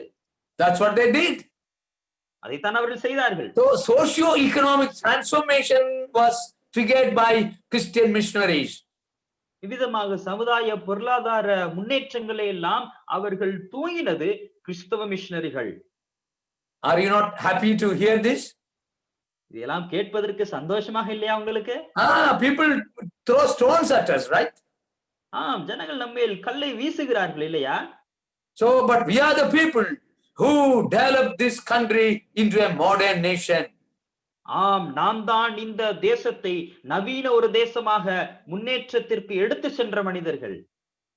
So we pray that our people will realize these facts of history. ஆகவே சரித்திரத்தின் இந்த உண்மைகளை எல்லாம் ஜனங்கள் உணர்வார்கள் என்று உணர வேண்டும் என்று நாம் ஜெபிப்போமாக. Let us thank God for each Bible missionary in this country. இந்த தேசத்திற்கு வந்த ஒவ்வொரு வேதாகம மிஷனரிகளுக்காக கர்த்தருக்கு நன்றி செலுத்துவோம். So we continue to prosper this to trigger the prosperity of this nation. ஆகவே நாம் தொடர்ந்து இந்த தேசத்தின் ஒரு மேம்பாட்டிற்காக நாம் தொடர்ந்து முயற்சி செய்ய வேண்டும், உழைக்க வேண்டும். Who empowered and enlightened the women and children of this nation? இந்த தேசத்தின் பெண்களையும் குழந்தைகளையும் யார் அவர்களுக்கு முன்னேற்றத்தை கொண்டு வந்தது, அதிகாரத்தை வழங்கியது? There was no the women of this country were not allowed to read or write or go to the school. இந்த தேசத்தில் இருந்த பெண்களுக்கெல்லாம் பள்ளிக்கு செல்வதற்கும் வாசிப்பதற்கும் எழுதுவதற்கும் படிப்பதற்கும் உரிமை இல்லை. Schools were started by Christian missionaries. கிறிஸ்தவ மிஷனரிகள் தான் பள்ளிகளை துவங்கினார்கள். Do you know the concept of kindergarten was started by Pandita Ramabai in Pune. பூனேவிலே பண்டிதா Ramabai அவர்கள் தான் முதல் முறையாக கிண்டர் கார்டன் என்று சொல்லக்கூடிய நம்முடைய நர்சரி பள்ளிகளினுடைய அந்த அமைப்பை ஏற்படுத்தினார்கள். And the first university was started by William Carey in 1818 in Serampur. 1818வது ஆண்டிலே செராம்பூரிலே முதலாவது இந்திய தேசத்திலே வந்த பல்கலைக்கழகத்தை துவங்கினது William Carey. So from kindergarten to university, who developed in this country? கிண்டர்கார்டன்ல இருந்து யூனிவர்சிட்டி வரைக்கும் இந்த தேசத்தை முன்னேற்ற பாதையில் எடுத்து சென்றது யார்? Hallelujah, Bible people. Hallelujah, அது வேதாகம மனிதர்கள். In 1857, 3 great universities were established by Bible people, missionaries. 1837ஆம் ஆண்டு நம்முடைய 1857வது ஆண்டு இந்திய மிஷனரிகள் அவர்கள் மற்றும் 3 பல்கலைக்கழகங்களை துவங்கினார்கள். John Wilson established the Bombay University. John Wilson Bombay யூனிவர்சிட்டியை துவங்கினார். And William Miller established the Madras University. William Miller என்று சொல்லக்கூடிய மெட்ராஸ் யூனிவர்சிட்டியை ஸ்தாபித்தார். கில்பாக்ல மில்லர் ரோட் தெரியுமா? கீழ்பாக்ல மில்லர் ரோட் இருக்கு. யாரு? Who is this Miller? இந்த மில்லர் யார்? Bible missionary William Miller, who established in 1857 Madras University. இந்த மில்லர் என்று சொல்லக்கூடிய வேதாகம மிஷனரி அவர்தான் 1857 Madras யூனிவர்சிட்டியை துவங்கினது. Calcutta University was also established in 1857 by another missionary after the model of Serampur University. 1857வது ஆண்டிலே கல்கட்டாவிலும் இன்னொரு university ஒன்று துவங்கப்பட்டது, செராம்பூர் யூனிவர்சிட்டி. அதே போல இன்னொரு university. So from kindergarten to the university, it is a contribution of we the Bible people. ஆகவே நாம் எடுத்துக்கொண்டால் பால்வாடியிலிருந்து பல்கலைக்கழகம் வரைக்குமாக அது இந்திய தேசத்தை சார்ந்த நம்முடைய மிஷனரிகள் தான். Are you not excited? இதை பற்றி உங்களுக்கு ஒரு உற்சாகம் பிறக்கவில்லையா? So Santosh, you are continuing this great ministry of the Bible people. ஆகவே தொடர்ந்து சந்தோஷ் அவர்கள் நீங்கள் தொடர்ந்து வேதாகம மனிதர்களினுடைய ஊழியத்தை தொடர்ச்சியாக செய்து கொண்டு வாருங்கள். Continue the great ministry. மிகப்பெரிய ஊழியத்தை தொடருங்கள். Now let me come back to the thing that we did. The Lord gave the word, and great was the company who published it. ஆகவே நாம் வாசித்த அந்த வசனத்திற்கு திரும்பி வரலாம். ஆண்டவர் வசனத்தை தந்தார், அதை பிரசித்தப்படுத்துகிறவர்களின் கூட்டம் மிகுதியாக இருக்கிறது. Why should we have gospel literature ministries? ஏன் நமக்கு சுவிசேஷ இலக்கிய ஊழியங்கள் அவசியமாக இருக்கிறது? Because number one, it is a commission from God. என்றால் முதலாவது இது தேவன் தாமே கொடுத்த ஒரு வேலையாக இருக்கிறது. Yes, we are commissioned to communicate Christ. நாம் கிறிஸ்துவை பிரசங்கிப்பதற்கு நாம் வேலை கொடுக்கப்பட்டிருக்கிறது. Yes, we need to do that. ஆம், நாம் அதை செய்தாக வேண்டும். So the Lord gave the word. ஆகவே தேவன் தான் வசனத்தை தந்தார். And I would like to talk about 3 words today. இன்றைக்கு 3 வார்த்தைகளை நான் சொல்ல விரும்புகிறேன். The Lord, அதாவது ஆண்டவர், the word, வசனம், and the world. The Lord, so we should know the Lord to communicate to the world. ஆகவே நமக்கு இந்த உலகத்திலே நாம் பேசுவதற்கு நமக்கு ஆண்டவர் அவசியம். Who is this Lord? இந்த கர்த்தர் யார்? Jesus is the most misunderstood person in the world. இந்த உலகத்திலே தவறாக புரிந்து கொள்ளப்பட்ட நபர் இயேசுவாகத்தான் இருக்கிறார். He is termed as the originator of Christian religion. கிறிஸ்தவ மதத்தை துவங்கினவராக அவர் அறியப்படுகிறார். Religions are searching for God. இந்த மதங்கள் எல்லாம் அது தேவனை தேடக்கூடிய வழிகளாக கருதப்பட்டது. But Christianity is not a religion. ஆனால் கிறிஸ்தவம் ஒரு மதம் அல்ல. It is God searching for man. இது தேவன் மனிதனை தேடி வந்தது. That is the difference. அதுதான் வித்தியாசம். Lead me, Asadoma Sadgame, lead me from untruth to truth. In India we pray. நம்முடைய இந்தியாவிலே சத்தியத்திற்கு நேராக நடத்தும் என்று சொல்லி நாம் ஜெபிக்கிறோம். Lead me from darkness to light we pray. நாம் ஜெபிக்கிறோம் இருளிலிருந்து வெளிச்சத்திற்கு நேராக வழிநடத்த வேண்டும் என்று. Lead me from death to life we pray. நாம் ஜெபிக்கிறோம் மரணத்திலிருந்து ஜீவனுக்கு நேராக வழிநடத்த வேண்டும். Oh, as an answer to our prayer, God sent his son Jesus Christ. இப்படிப்பட்ட நம்முடைய வேண்டுதல்களுக்கெல்லாம் பதிலாக தேவன் தம்முடைய குமாரனாகிய இயேசுவை அனுப்பினார். Saying, I am the way, I am the truth, I am the life. அவர் சொன்னார், நானே வழியும் நானே சத்தியமும் நானே ஜீவனுமாக இருக்கிறேன் என்று. See, we have God, everybody is a Lord in this country. இந்த தேசத்திலே எல்லாருமே அவர்கள் கடவுள்மார்களாக, plenty of God men and God women we have in this country. இந்த தேசத்திலே ஏராளமான அவிதமாக பக்திமான்கள், அவர்கள் தெய்வங்கள், தேவர்கள் இருக்கிறார்கள். You know, very unfortunately what KJV has done is wrong. They translated the word Jehovah as Lord. I don't know why did they do that. இந்த KJV மொழிபெயர்த்தவர் ஏன் அப்படி தவறாக செய்தார் என்று தெரியவில்லை. அதாவது யெகோவாவை ஆண்டவர் என்று சொல்லி அவர் மொழிபெயர்த்து விட்டார். But fortunately in the vernacular including Tamil and Malayalam and all Indian languages we have used Jehovah. ஆனால் நம்முடைய மற்ற மொழிகளிலே எல்லாம், அதாவது மலையாளம் போன்ற மொழிகளில் யெகோவாவை யெகோவாவென்றே அவர்கள் போட்டிருக்கிறார்கள். God is Jehovah. He has a name. God has a name, Jehovah. ஆனால் தேவன் அவருடைய நாமம் யெகோவாவாகும். அவர் யெகோவாவாகிய தேவன். Yahweh became Yeshua, Yeshu.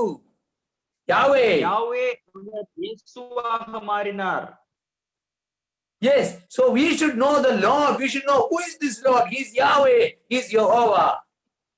ஆகவே இந்த ஆண்டவர் யார் என்று நாம் அறிந்து கொள்ள வேண்டும். இவர் யாவே, அதாவது யெகோவாவாகிய கர்த்தர். So we should know him as the omniscient one, the omnipotent one, and the omnipresent one. ஆகவே அவரை நாம் சரியாக புரிந்து கொள்ள வேண்டும். அவர் சர்வ ஞானியாக, சர்வ வியாபியாக, சர்வ வல்லமை படைத்தவராக இருக்கிறார். He is the beginningless beginner of all beginnings. அவர்தான் எல்லா துவக்கத்திற்கும் துவக்கமாக இருக்கிறார். In the beginning was the word and the word became flesh. ஆதியிலே வார்த்தை இருந்தது, அந்த வார்த்தை மாம்சமாகி. Jesus is the Lord and the Savior. இயேசு அவர் ஆண்டவரும் இரட்சகருமாக இருக்கிறார். He is unique in his birth, our பிறப்பிலே விசேஷித்தவர். unique in his life, அவருடைய வாழ்க்கையிலே தனித்தன்மை வாய்ந்தவர். unique in his death, and is unique in his resurrection. அவருடைய மரணத்திலேயும் உயிர்த்தெழுதலிலேயும் தனித்தன்மை வாய்ந்தவர். And he ascended to heaven. அவர் தனித்தன்மை வாய்ந்தவராக பரமேறி சென்றிருக்கிறார். And when we communicate the gospel through our literature, we should definitely say who this Lord is. நாம் இலக்கியம் மூலமாக சுவிசேஷத்தை அறிவிக்கும் போது நிச்சயமாக இந்த தேவன் ஆண்டவர் யார் என்று நாம் சொல்ல வேண்டும். People should listen to him as and accept him as the Lord of their life. ஜனங்கள் இந்த தேவனை தங்களுடைய வாழ்க்கையின் ஆண்டவராக ஏற்றுக்கொள்ள வேண்டும். Our literature should present Jesus Christ as the unique, the only way to salvation.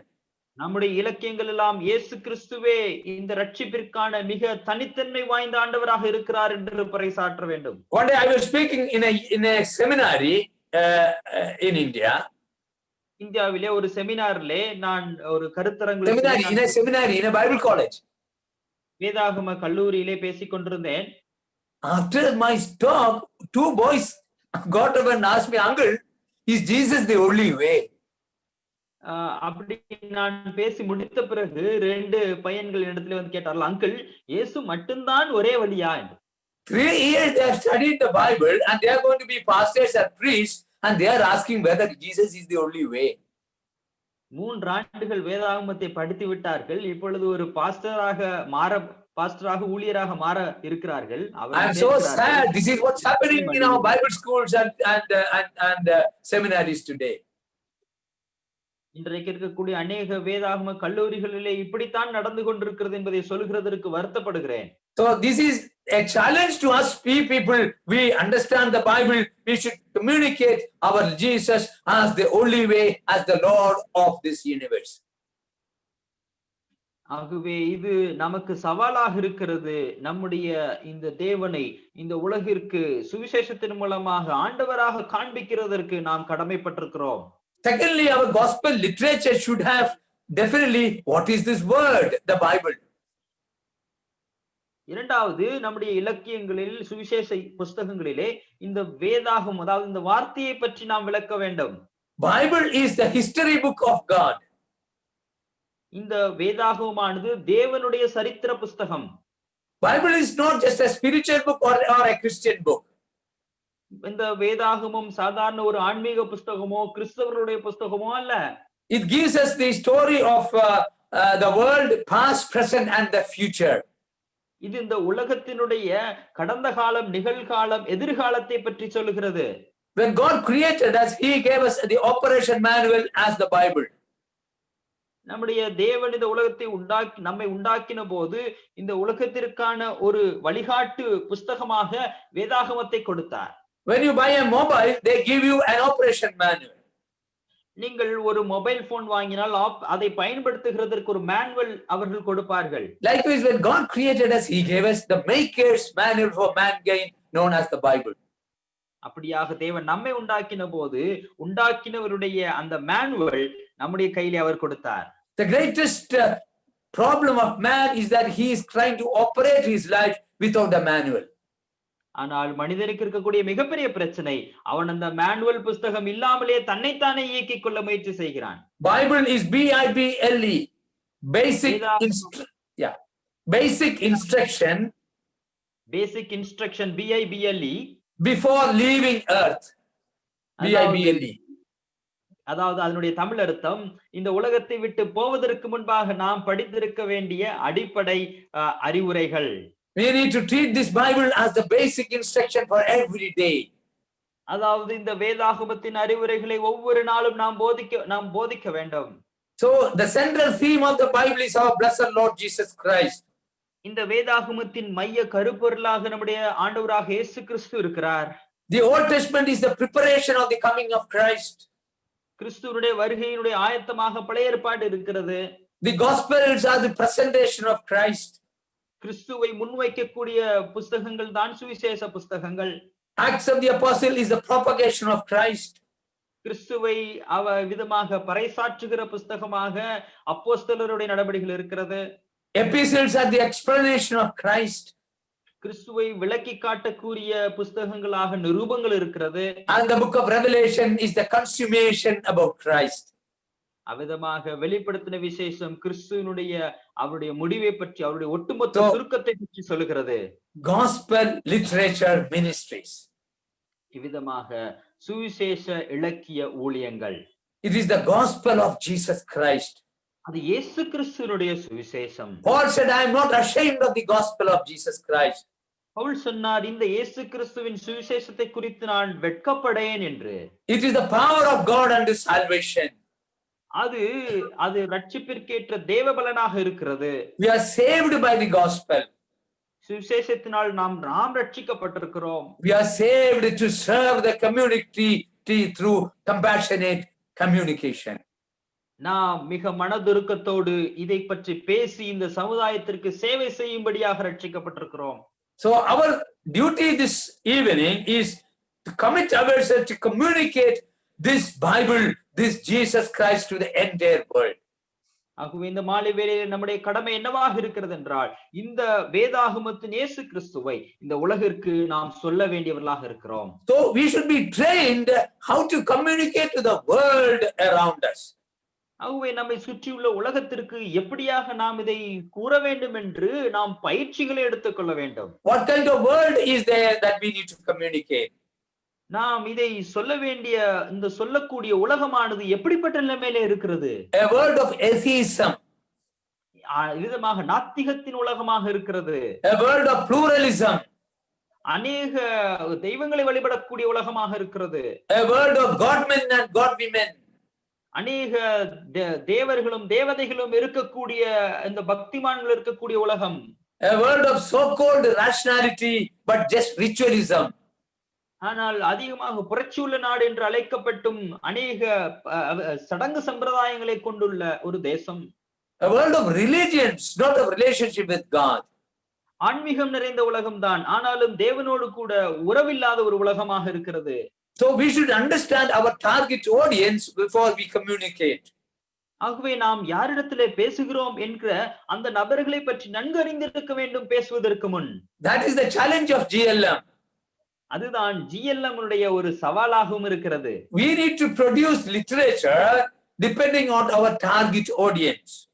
நாம் எந்த கூட்டத்தாரை நாம் நாம் நாம் போய் சென்றடையும்படி லக்கு வைத்திருக்கிறோமோ அவர்களை புரிந்திருக்க வேண்டும். Our purpose of literature and is these three things. நம்முடைய இலக்கியங்களுடைய நோக்கம் இந்த மூன்று விஷயங்கள் இருக்க வேண்டும். Number 1 for evangelism. முதலாவது சுவிசேஷ பணிக்கென. Number 2 for edification and disciple making. இரண்டாவது சீஷத்துவத்திற்கும் பக்தி விருத்தியை ஏற்படுத்துவதற்கும். Number 3 to establish local congregations. மூன்றாவது ஸ்தல சபைகளை ஸ்தாபிப்பதற்காக. So we need to produce literature targeting all these people, targeting and using with this purpose of reaching people. இப்படிப்பட்ட நிலைமையிலே இந்த வழிகளிலே ஜனங்களை போய் நாம் சந்திப்பதற்கு நாம் இந்த எல்லா வழிகளிலேயும் நாம் இலக்கியங்களை நாம் உருவாக்க வேண்டும். For evangelism we need to produce tracts and booklets. நம் சுவிசேஷ பணிக்காக டிராக்ட் மற்றும் புத்தகங்களை, சிறு புத்தகங்களை வெளியிட வேண்டும். We need to produce millions of gospels, Gospel of John or whatever it is, New Testament, millions. கோடிக்கணக்கான புதிய ஏற்பாட்டு சுவிசேஷ புத்தகங்களை, யோவான் சுவிசேஷம் போன்ற புத்தகங்களை நாம் வெளியிட வேண்டும், கோடிக்கணக்கில். Unfortunately, very sadly, I will tell you a secret now. ஆனால் மிக துரதிர்ஷ்டவசமாக, மிக வருத்தத்தோடு கூட ஒரு ரகசியத்தை உங்களுக்கு சொல்லுகிறேன். The greatest famine today is not for food. இன்றைக்கு இருக்கக்கூடிய மிகப்பெரிய பஞ்சம் உணவிற்கு அல்ல. It is the famine for gospel tracts and gospels and Bible. இது சுவிசேஷ கைப்பிரதிகள், சுவிசேஷ புத்தகங்கள், வேதாகமத்திற்கு உடைய பஞ்சம். I want to ask my brothers and sisters listening to me. இன்றைக்கு என்னை கேட்டுக்கொண்டிருக்கிற சகோதர சகோதரியிடத்தில் இப்படி நான் கேட்க விரும்புகிறேன். When was the last time you passed on a tract to somebody else? கடைசியாக எப்பொழுது இன்னொரு நபருக்கு ஒரு கைப்பிரதியை கொடுத்தீர்கள்? Do you have tracts in your home? உங்களுடைய வீடுகளிலே கைப்பிரதிகள் வைத்திருக்கிறீர்களா? Do we keep tracts and gospels in your assembly, in your church hall, in assembly halls? உங்களுடைய சபை கட்டிடத்திற்குள்ளாக டிராக்ட் புத்தகங்களை எல்லாம் வாங்கி வைத்திருக்கிறீர்களா? There is only one mission for us. நமக்கு இருக்கக்கூடிய ஒரே ஒரு ஊழியம் மட்டுமே உண்டு. To rescue people from hellfire. இந்த எரிகிற அக்கினி கடலிலிருந்து நரகத்திலிருந்து ஜனங்களை தப்புவிப்பது. If that is our mission and vision, அது நம்முடைய ஊழியமாகவும் தரிசனமாகவும் இருக்குமேயானால், do we use the literature as a means to rescue people from hellfire? அதை செய்வதற்கு ஜனங்களை நரகத்திலிருந்து விடுவிப்பதற்கு இலக்கியங்களை நாம் பயன்படுத்துகிறோமா? May I tell you, 2021, if the Lord tarries to come, we should declare as Bible flood India. நாம் கர்த்தருடைய வருகை தாமதித்தால் 2021ஆம் ஆண்டை இந்த தேசத்தை வேதாகமத்தினால் நிரப்பக்கூடிய ஒரு ஆண்டு என்று நாம் பிரகடனப்படுத்த வேண்டும். Brothers and sisters, make this decision now. அருமையான சகோதர சகோதரிகளை, இந்த தீர்மானத்தை இப்பொழுது எடுங்கள். Keep tracts and booklets and gospels in your home. உங்களுடைய வீடுகளிலே விதமாக கைப்பிரதிகள், சுவிசேஷ புஸ்தகங்கள், வேதாகமங்களை வாங்கி குவித்து வையுங்கள்.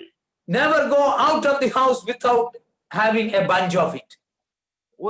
ஒரு கட்டு அதை எடுத்துக்கொண்டு செல்லாமல் நீங்கள் வெளியிலே செல்ல வேண்டாம். வீட்டிலிருந்து Keep on giving it to your fellow passengers and colleagues and friends. தொடர்ந்து உங்களுடன் பயணிப்பவர்கள், நண்பர்கள், உங்களுடன் வேலை பார்ப்பவர்களுக்கு கொடுத்து வாருங்கள்.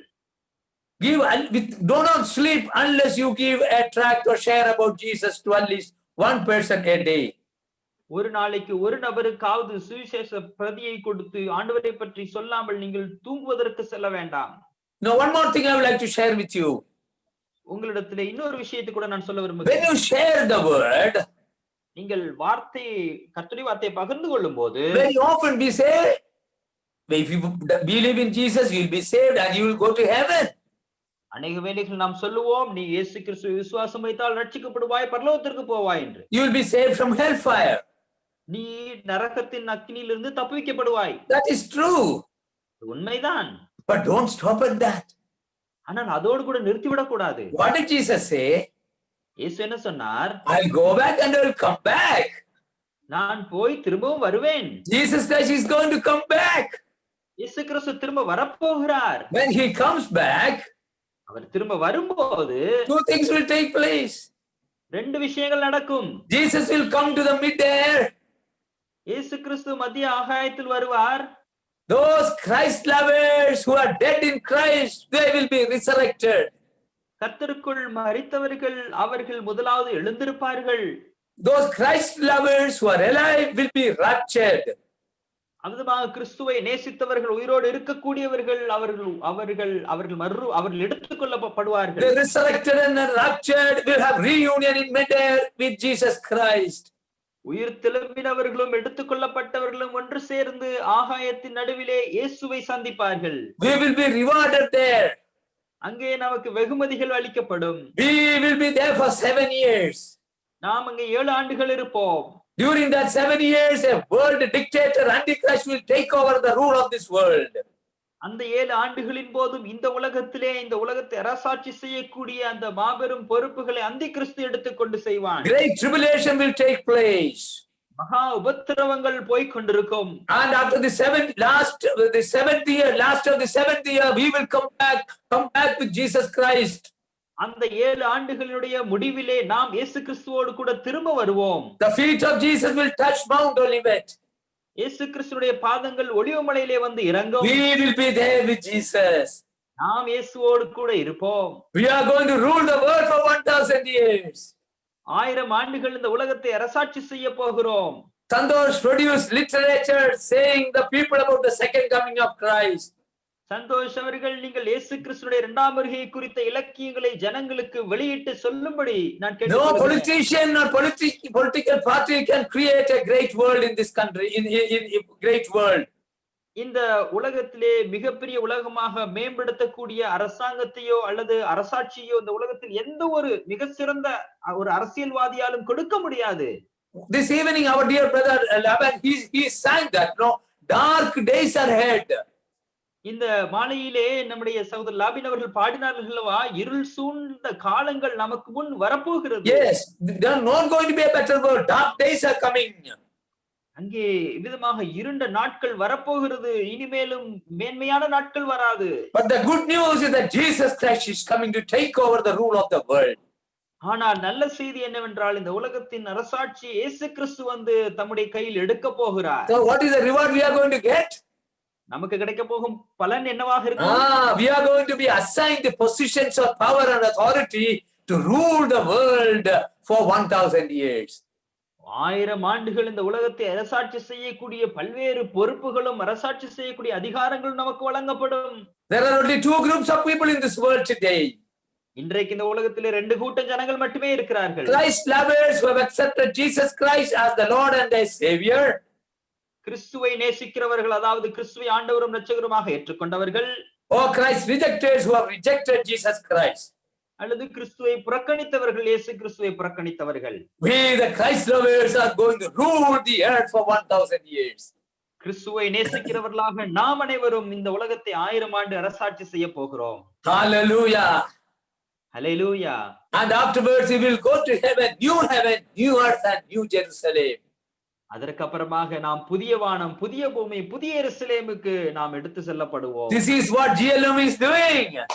இதுதான் GLM செய்து கொண்டிருக்கிறது. Oh, the Lord is coming. ஓ, ஆண்டவர் வரப்போகிறார். I'm going to close now.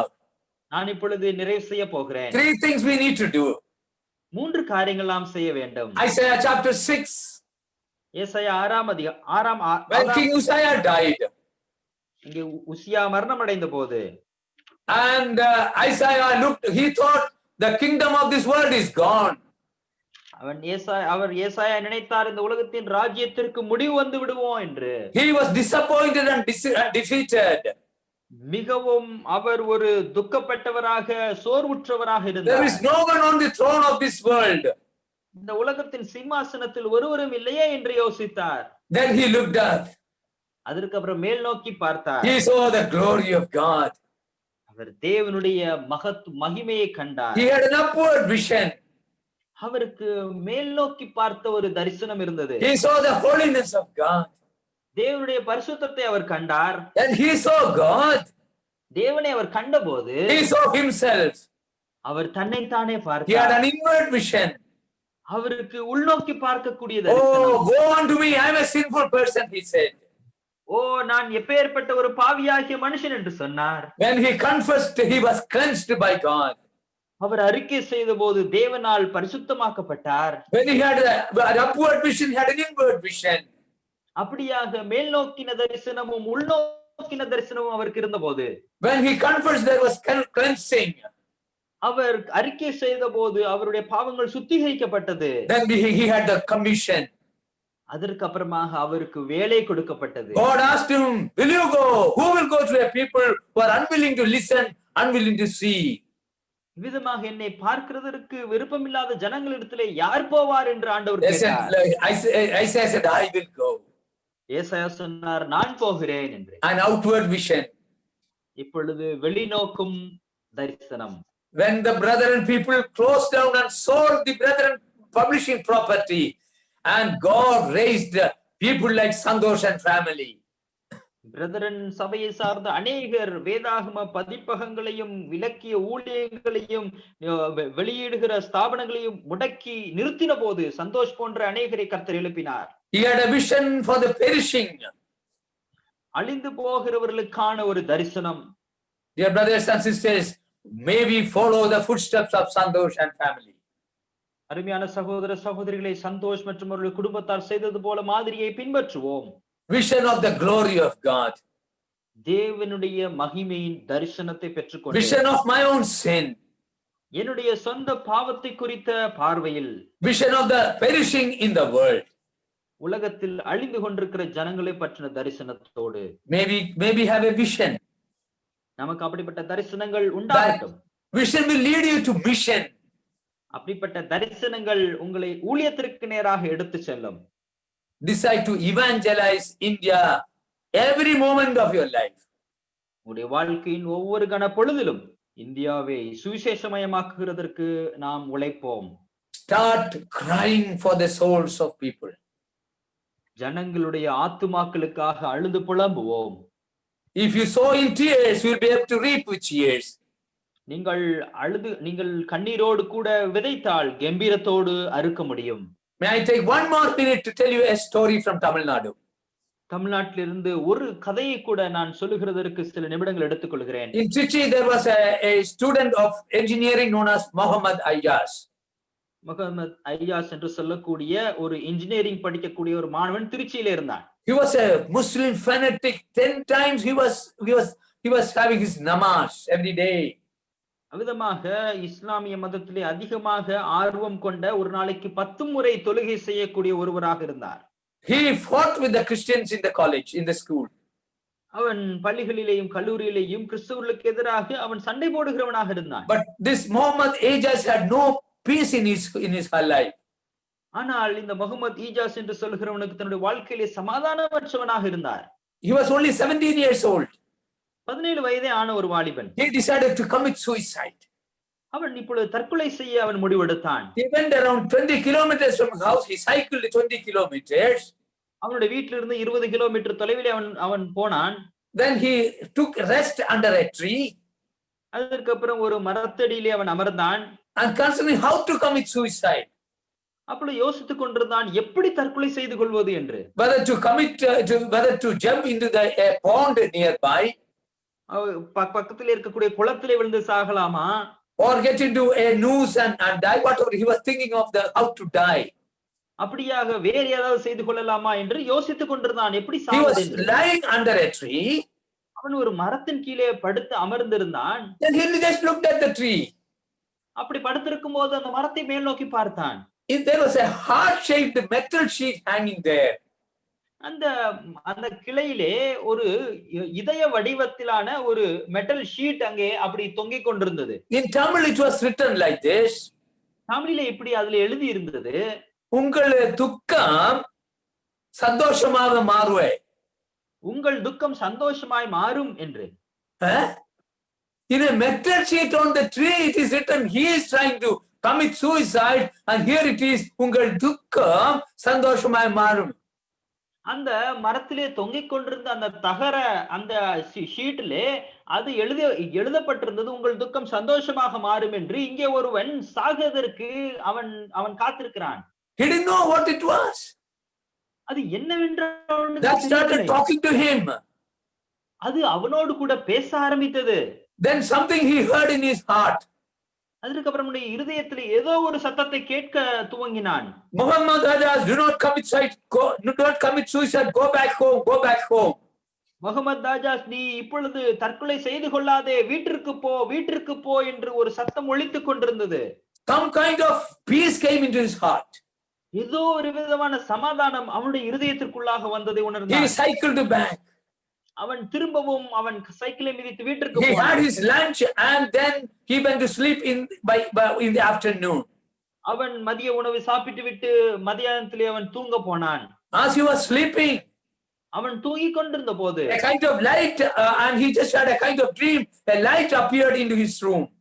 அவனுக்கு ஏதோ ஒரு கனவு போல வந்தது. அவனுடைய அறைக்குள்ளே ஒரு பெரிய வெளிச்சம் வந்தது போல He உணர்ந்தான். had a voice. அவனுக்கு ஒரு சத்தம் கேட்டது. Ayyas, I am Jesus Christ. Follow me, believe me.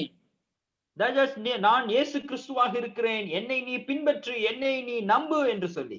I am cutting short the story. கதையை நான் சுருக்கமாக சொல்லி முடிக்கிறேன். And I have just written his book, a story now. அவனுடைய அந்த கதை இப்பொழுதுதான் நான் எழுதினேன். And he later married a girl. அவன் பிற்பாடு ஒரு பெண்ணை திருமணம் செய்தார். Who was a Hindu, again an M.Tech student. அவளும் ஒரு ஹிந்து பின்னணியை சார்ந்தவர், ஒரு எம்டெக் ஒரு மாணவி. His mother had a demon possession. அவளுடைய தாய்க்கு பிசாசு பிடித்திருந்தது. She cried to all gods and goddesses to heal her mother. அவளுடைய அந்த தாயாரை சுகப்படுத்தும்படிக்கு எல்லா தெய்வங்களையும் தேவதைகளையும் அவள் தொழுது அவள் விண்ணப்பம் செய்து விட்டாள். Then she became an atheist. அதற்கப்புறம் அவள் எல்லா கடவுளையும் வெறுத்து நாத்திகனாக மாறினாள். She also wanted to commit suicide. அவளும் கூட தற்கொலை செய்து கொள்ளும்படி முயற்சி செய்தாளாம். Somebody told her to pray to Jesus. ஆனால் யாரோ ஒருவர் இயேசுவிடத்திலே நீ விண்ணப்பம் செய் என்று சொன்னார்கள். And she prayed to Jesus, and the demon possession was gone away from her mother. அவள் அதை கேட்டு இயேசுவிடத்திலே ஜெபம் செய்தால் அப்பொழுது அவளுடைய தாயாரை விட்டு அந்த பிசாசு விரட்டப்பட்டது. What a joy! Today they are business partners in an Israel company. MTech, both are MTech, 32 years old. இன்றைக்கு அவர்கள் ஒரு இஸ்ரவேல் கம்பெனியிலே அவர்கள் இருவரும் தங்களுடைய தொழிலை செய்து வருகிறார்கள். இருவரும் எம்டெக் மாணவர்கள். Santosh, what you are doing is an exciting work. Santhosh, நீங்கள் செய்கிறது மிகவும் ஒரு உற்சாகமான ஒரு ஊழியம். Just a Bible verse hanging from a tree saved a man who was committing suicide. ஒரு தற்கொலை செய்யும்படியாக போய்க் கொண்டிருந்த ஒரு மனிதனை மரத்தின் மேலே தொங்கிக் கொண்டிருந்த ஒரு வசன பலகை போர்டானது ரட்சித்தது. Pray that the millions of copies of literature and the gospels that will be published if the Lord tarries to come through GLM will transform this India, bring millions of souls to God. இப்படியாக கோடிக்கணக்கான கைப்பிரதிகளும் கர்த்தருடைய சுவிசேஷ புஸ்தகங்களும் GLM மூலமாக அச்சிடப்பட்டு வெளியிட்டால் இந்தியாவில் உள்ள அநேக ஜனங்கள் கர்த்தரை அறிந்து கொள்வார்கள். கர்த்தருடைய வருகை தாமதித்தால். India is crying for salvation. ரட்சிப்பிற்காக இந்தியா கதறிக்கொண்டிருக்கிறது. You and I have the good news of the gospel. உங்களிடத்திலேயும் என்னிடத்திலேயும் சுவிசேஷத்தின் நற்செய்தி இருக்கிறது. Will you start testifying Christ through literature and through various means? இலக்கியங்களும் மற்ற அநேக ஊடகங்கள் மூலமாக கிறிஸ்துவை மற்றவர்களுக்கு நாம் சொல்ல ஆரம்பிப்போமா? Onward, Christian soldiers, marching us to war, looking unto Jesus who has gone before. நமக்கு முன்பாக முன்னோடியாக சென்ற கிறிஸ்துவை பார்த்து கொண்டு நாம் நல்ல போர் சேவகர்களாக அவரை நோக்கி பயணிப்போமாக. The trumpet of the Lord shall sound. நம்முடைய தேவனுடைய எக்காலம் இந்த உலகத்திலே கேட்கப்பட இருக்கிறது. The time shall be no more. இனிமேலும் காலம் தாமதமாயிராது. When the roll is called up yonder, we will be there. அந்த சத்தம் நமக்கு கேட்கப்படும் போது நாம் அவருடைய சமூகத்திலே இருப்போம். Till the Lord comes. அப்படி ஆண்டவர் வரும் வரைக்கும் Let us live for the Lord. நாம் ஆண்டவருக்காக ஜீவிப்போம். Let us love the Lord. நாம் ஆண்டவரை நேசிப்போம். Let us labor for the Lord. நாம் ஆண்டவருக்காக அருட்பணி செய்வோம். நன்றி. Thank you. நன்றி. Thank you, Achain, for the word from Psalm 68 verse 11, and for the thoughts on various missionaries the Bible people who transformed India and how we are right now. And we thank God for what he has done through you. It was not a motivational talk, I believe, but more rather a talk for the glory of God. A message for the utmost. I'm closing here. Thank you very much, Achain, for having accepted our invitation for the evening to the Gospel Literature Ministries. May please pray for us also. We are just in a small way, we are doing things, but do not know how far we will do great things. But nevertheless, we seek everybody's prayers, and God has led us thus far. We praise God for what he is doing and what he has done. And we are sure great is his faithfulness. As it was all these years, he will continue to do greater and better things for his glory and his honor alone. Once again, we thank Dr. Babu K. Varghese from Mumbai. Thank you, Achain, once again for coming and joining us. May the blessed Lord be with you, your family, and wish I could speak, we could hear more of your talk for another hour or so, but it is time up and we have to wind up here. Thank you very much for what you have prepared in the Lord.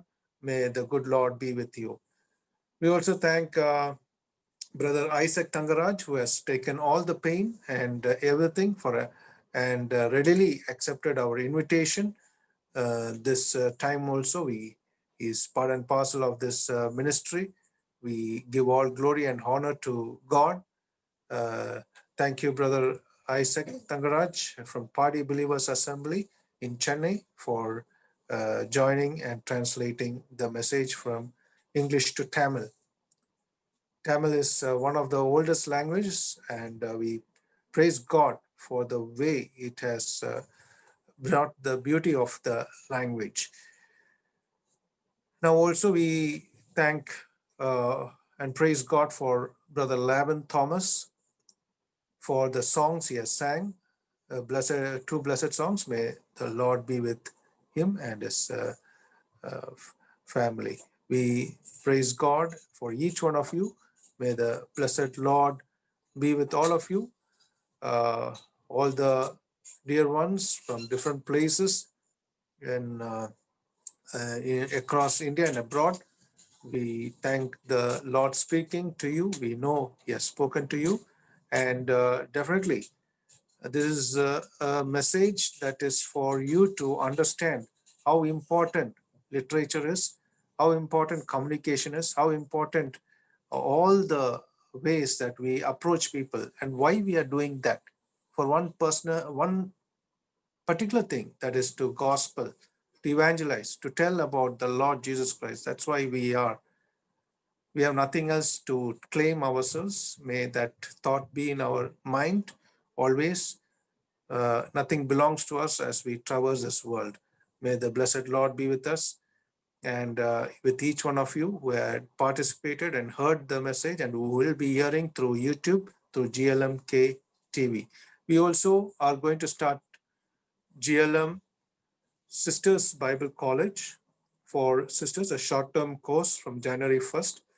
Those who are very much interested to know the Bible, to edify themselves, to edify the church, to strengthen the church. That is the 3 points why we are told to.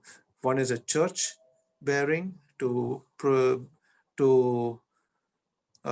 start churches. The second is to edify one another. Third is to gospelize the literature. That is why. So if at all you have a willingness or you're prayerfully ready to join GLM Bible College for sisters only as of right now, may the good Lord lead you, and please tell it to your friends, anyone, no age, no, there's not much of an educational background required, only English is required. So prayerfully contact my wife, Sister Tissy Santosh, and she will guide you in all this. Later on, it will be available in various medias, social medias. May the Lord lead each one of. Pray for that ministry also. We ask you, we beseech you. Now we are closing here. For the closing prayer, we request Brother Tommy Kuriakos from Chidambaram district, our dear brother. He's an evangelist there in Chidambaram. We take you over to Tamil Nadu, Brother Tommy Kuriakos in Chidambaram. We request him to close with the benediction also. Over to Brother Tommy Kuriakos. Okay, let's pray. எங்களுடைய அன்புள்ள தெய்வமே, கிருபையுள்ள ஆண்டவரே, மகிமையும் ஆட்சிமையும் நிறைந்த தெய்வமே, உமக்கு நன்றி செலுத்துகிறோம், ஸ்தோத்திரிக்கிறோம். கர்த்தாவே, ஆசீர்வதிக்கப்பட்ட செய்தியை கேட்பதற்காக தேவன் கிருபை செய்து நன்றியோடு கூட ஸ்தோத்திரம். அருமையான அங்கிள் பாபு கே வர்கீஸ் அங்கிளுக்காக ഞങ്ങൾ நன்றி செலுத்துகிறோம். കഴിഞ്ഞ അനേക നാളുകളായി ആണ്ടവരെ കർത്തരുടെ ஊழியம் எப்படியெல்லாம் இந்தியில நடந்துகொண்டிருக்கிறது എന്നதை பற்றி நல்லாகவே ஆண்டவரே அவரு இப்பொழுது சொல்வதற்காக மிஷனரிமாரு ஆதிகாலங்கள்ல இந்தியா இந்த அளவுக்கு வளருவதற்கு காரணமான காரியங்களை பற்றி மிஷனரிமார் செய்த ஊழியங்களை பற்றி ஆண்டவரே கேட்பதற்காக தேவன் கிருபை செய்து ദൈവമേ ഉമ്മുடைய വസനം അത് പബ്ലിസിറ്റി ചെയ്യേണ്ടത് ആവശ്യമായിരിക്കരുത്. ഉമ്മുடைய വസനം ജീവനുള്ളതായിരിക്കാൻ இன்னும் அது ஆண்டவரே இன்னும் அது பேசிக்கொண்டே இருக்கிறதுக்காக ഞങ്ങൾ நன்றியோடு கூட ஸ்தோத்திரம். அருமையான அங்களுக்காக ഞങ്ങൾ நன்றி செலுத்துகிறோம். ஆண்டவரே இந்த மிஷனரிமார் மூலமாக அடியார்களுக்கு அந்த எஜுகேஷன் கிடைச்சது. ஆண்டவரே கர்த்தரை அறியதுக்காக உள்ள அந்த வாய்ப்புகள் எங்களுக்கு கிடைச்சது. தெய்வமே மிஷனரிமார் ஆரம்ப காலத்துல പലവിധமான കഷ്ടങ്ങളിലും പ്രയാസങ്ങളിലും പ്രശ്നങ്ങളുടെ മധ്യയിലും ഇവിടെ വന്ന് കർത്തരാக இயேசு கிறிஸ்துவோடுள்ள அவருடைய அன்பு நிமித்தமாக எங்களுடைய தேசத்தோடுள்ள அவருடைய அன்பு நிமித்தமாக அவர் ஆண்டவரை பட்ட பாடுகளுக்காக அது நிமித்தம் எங்களுக்கு ஆண்டவரே இந்த வேதாகமத்தை எங்களுடைய கைகளில் கிடைச்சது. அது மட்டும் உம்முடைய வசனத்தை அறிவதற்காக நீ காரணமானது. இதெல்லாம் ஆண்டவரே உம்மோடுள்ள உம்முடைய அன்பு, எங்களுடைய தேசத்தோடு உள்ள உன்னுடைய அன்பு, அதுக்காக நாங்கள் நன்றி செலுத்துகிறோம். அருமையான எங்கள் ஆண்டவர் இந்த நாடுகளிலும் நீ எடுத்து கர்த்தாவே அநேக இடங்களில் இந்த சத்தியத்தை சொல்லுவதற்காக பயன்படுத்தி கொண்டிருக்கிறதுக்காக நாங்கள் நன்றி செலுத்துகிறோம். அதே போல டிரான்ஸ்லேட் செய்த அருமையான சகோதரன் ஐசக் தங்கராஜ் அவர்களுக்காக நாங்கள் நன்றியோடு கூட ஸ்தோத்திரம். அநேக நாளுகளாக அருமையான சகோதரனை பல மெசேஜ் டிரான்ஸ்லேட் செய்வதற்காக தேவன் பயன்படுத்தி கொண்டிருக்கிறதுக்காக ഞങ്ങൾ நன்றி செலுத்துகிறோம். ஏற்ற வேளையில கொடுத்த தெய்வீக வார்த்தைகளுக்காக ഞങ്ങൾ நன்றியோடு கூட ஸ்தோத்திரம். രണ്ടുപേരെയും எங்களுக்கு பயன்படுத்தி அதுக்காக ഞങ്ങൾ நன்றி செலுத்துகிறோம். விசேஷமாய் இதுக்கு முகாந்திரமாயிருக்கிற அருமையான Santosh Johnson brother, GLM ministries, அதுக்காக ഞങ്ങൾ நன்றி செலுத்துகிறோம். കഴിഞ്ഞ അനേക വർഷങ്ങളായി ஆண்டவரே அவர் தேவனுடைய முன்பாக எடுத்த தீர்மானத்தின் அடிப்படையில் கர்த்தாவை இந்த GLM மினிஸ்ட்ரி ஆரம்பிக்கவும் அது இதுவரையும் இந்த தடையும் இல்லாத ட்ராக்ஸ் மற்றும் புக் லிட்ரேச்சர் புக் மினிஸ்ட்ரிஸ் எல்லாம் நல்லாகவே நடக்கிறதுக்காக அது அநேக சபைகளுக்கு அது பிரயோஜனமாய் தீரும்படியாக தேவன் கிருபை செய்து ஸ்தோத்திரம். அதுக்கு வேண்ட எல்லா ரிசோர்ஸ் மற்ற எல்லா காரியங்களும் இதுவரையும் கர்த்தர் செய்து நன்றியோடு கூட ஸ்தோத்திரம். அருமையான சகோதரன் உலக பிரகாரமுள்ள கர்த்தாவை மற்ற வேலைகளோடுள்ள பந்தத்திலும் இந்த ஆவிக்குரிய காரியங்களை எடுத்து செய்வதற்காக கொடுத்த அந்த தாழ்ப்பியத்துக்காக அவருடைய அந்த நல்ல மனசுக்காக அவருடைய அந்த கமிட்மெண்ட்டுக்காக அடியார்கள் நன்றி செலுத்துகிறோம், ஸ்தோத்திரிக்கிறோம். இன்னும் அதிகமாய் நாங்கள் ஆண்டவரை கேட்ட தெய்வீக வார்த்தைகளின்படி ஆண்டவரே உம்முடைய வசனத்தை எடுத்து சொல்லுவோம். ஆண்டவரே அநேகரே கர்த்தருக்காக நேடுறதுக்காக எங்கள் இன்னும் அதிகமாய் ஆயத்தப்படும்படியாக ஜெபிக்கிறோம். எல்லா நன்மைகளுக்காக நன்றியோடு கூட ஸ்தோத்திரம். இந்த வசனத்தை கேட்ட எல்லாருக்காக நாங்கள் ஜெபிக்கிறோம். உம்முடைய பிரசன்னத்தினாலும் உம்முடைய கிருபையினாலும் உம்முடைய ஆளுகையினாலும் வழி நடத்தும். தேவ சமாதானத்தினாலே எங்களை நிரப்பும். எல்லா நன்மைகளுக்காக ஸ்தோத்திரம். தொடர்ந்து உம்முடைய நாமம் மகிமைப்படட்டும். ஜெபம் கேட்டுக்க நன்றியோடு கூட ஸ்தோத்திரம். கர்த்தர் ரட்சகருமாயிருக்கிற இயேசு கிறிஸ்துவின் நாமத்தில் ஜெபிக்கிறோம் அன்பின் பிதாவே, ஆமென், ஆமென்.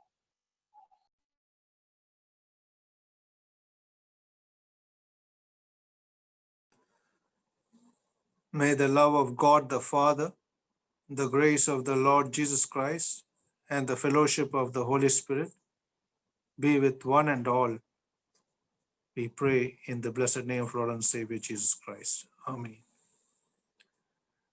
Thank you all for joining once again. May the blessed Lord be with all of us. We are closing here. Tomorrow, God willing, we shall meet again at the same time at 6:45. Till then, may the blessed Lord be with each one of us. God bless.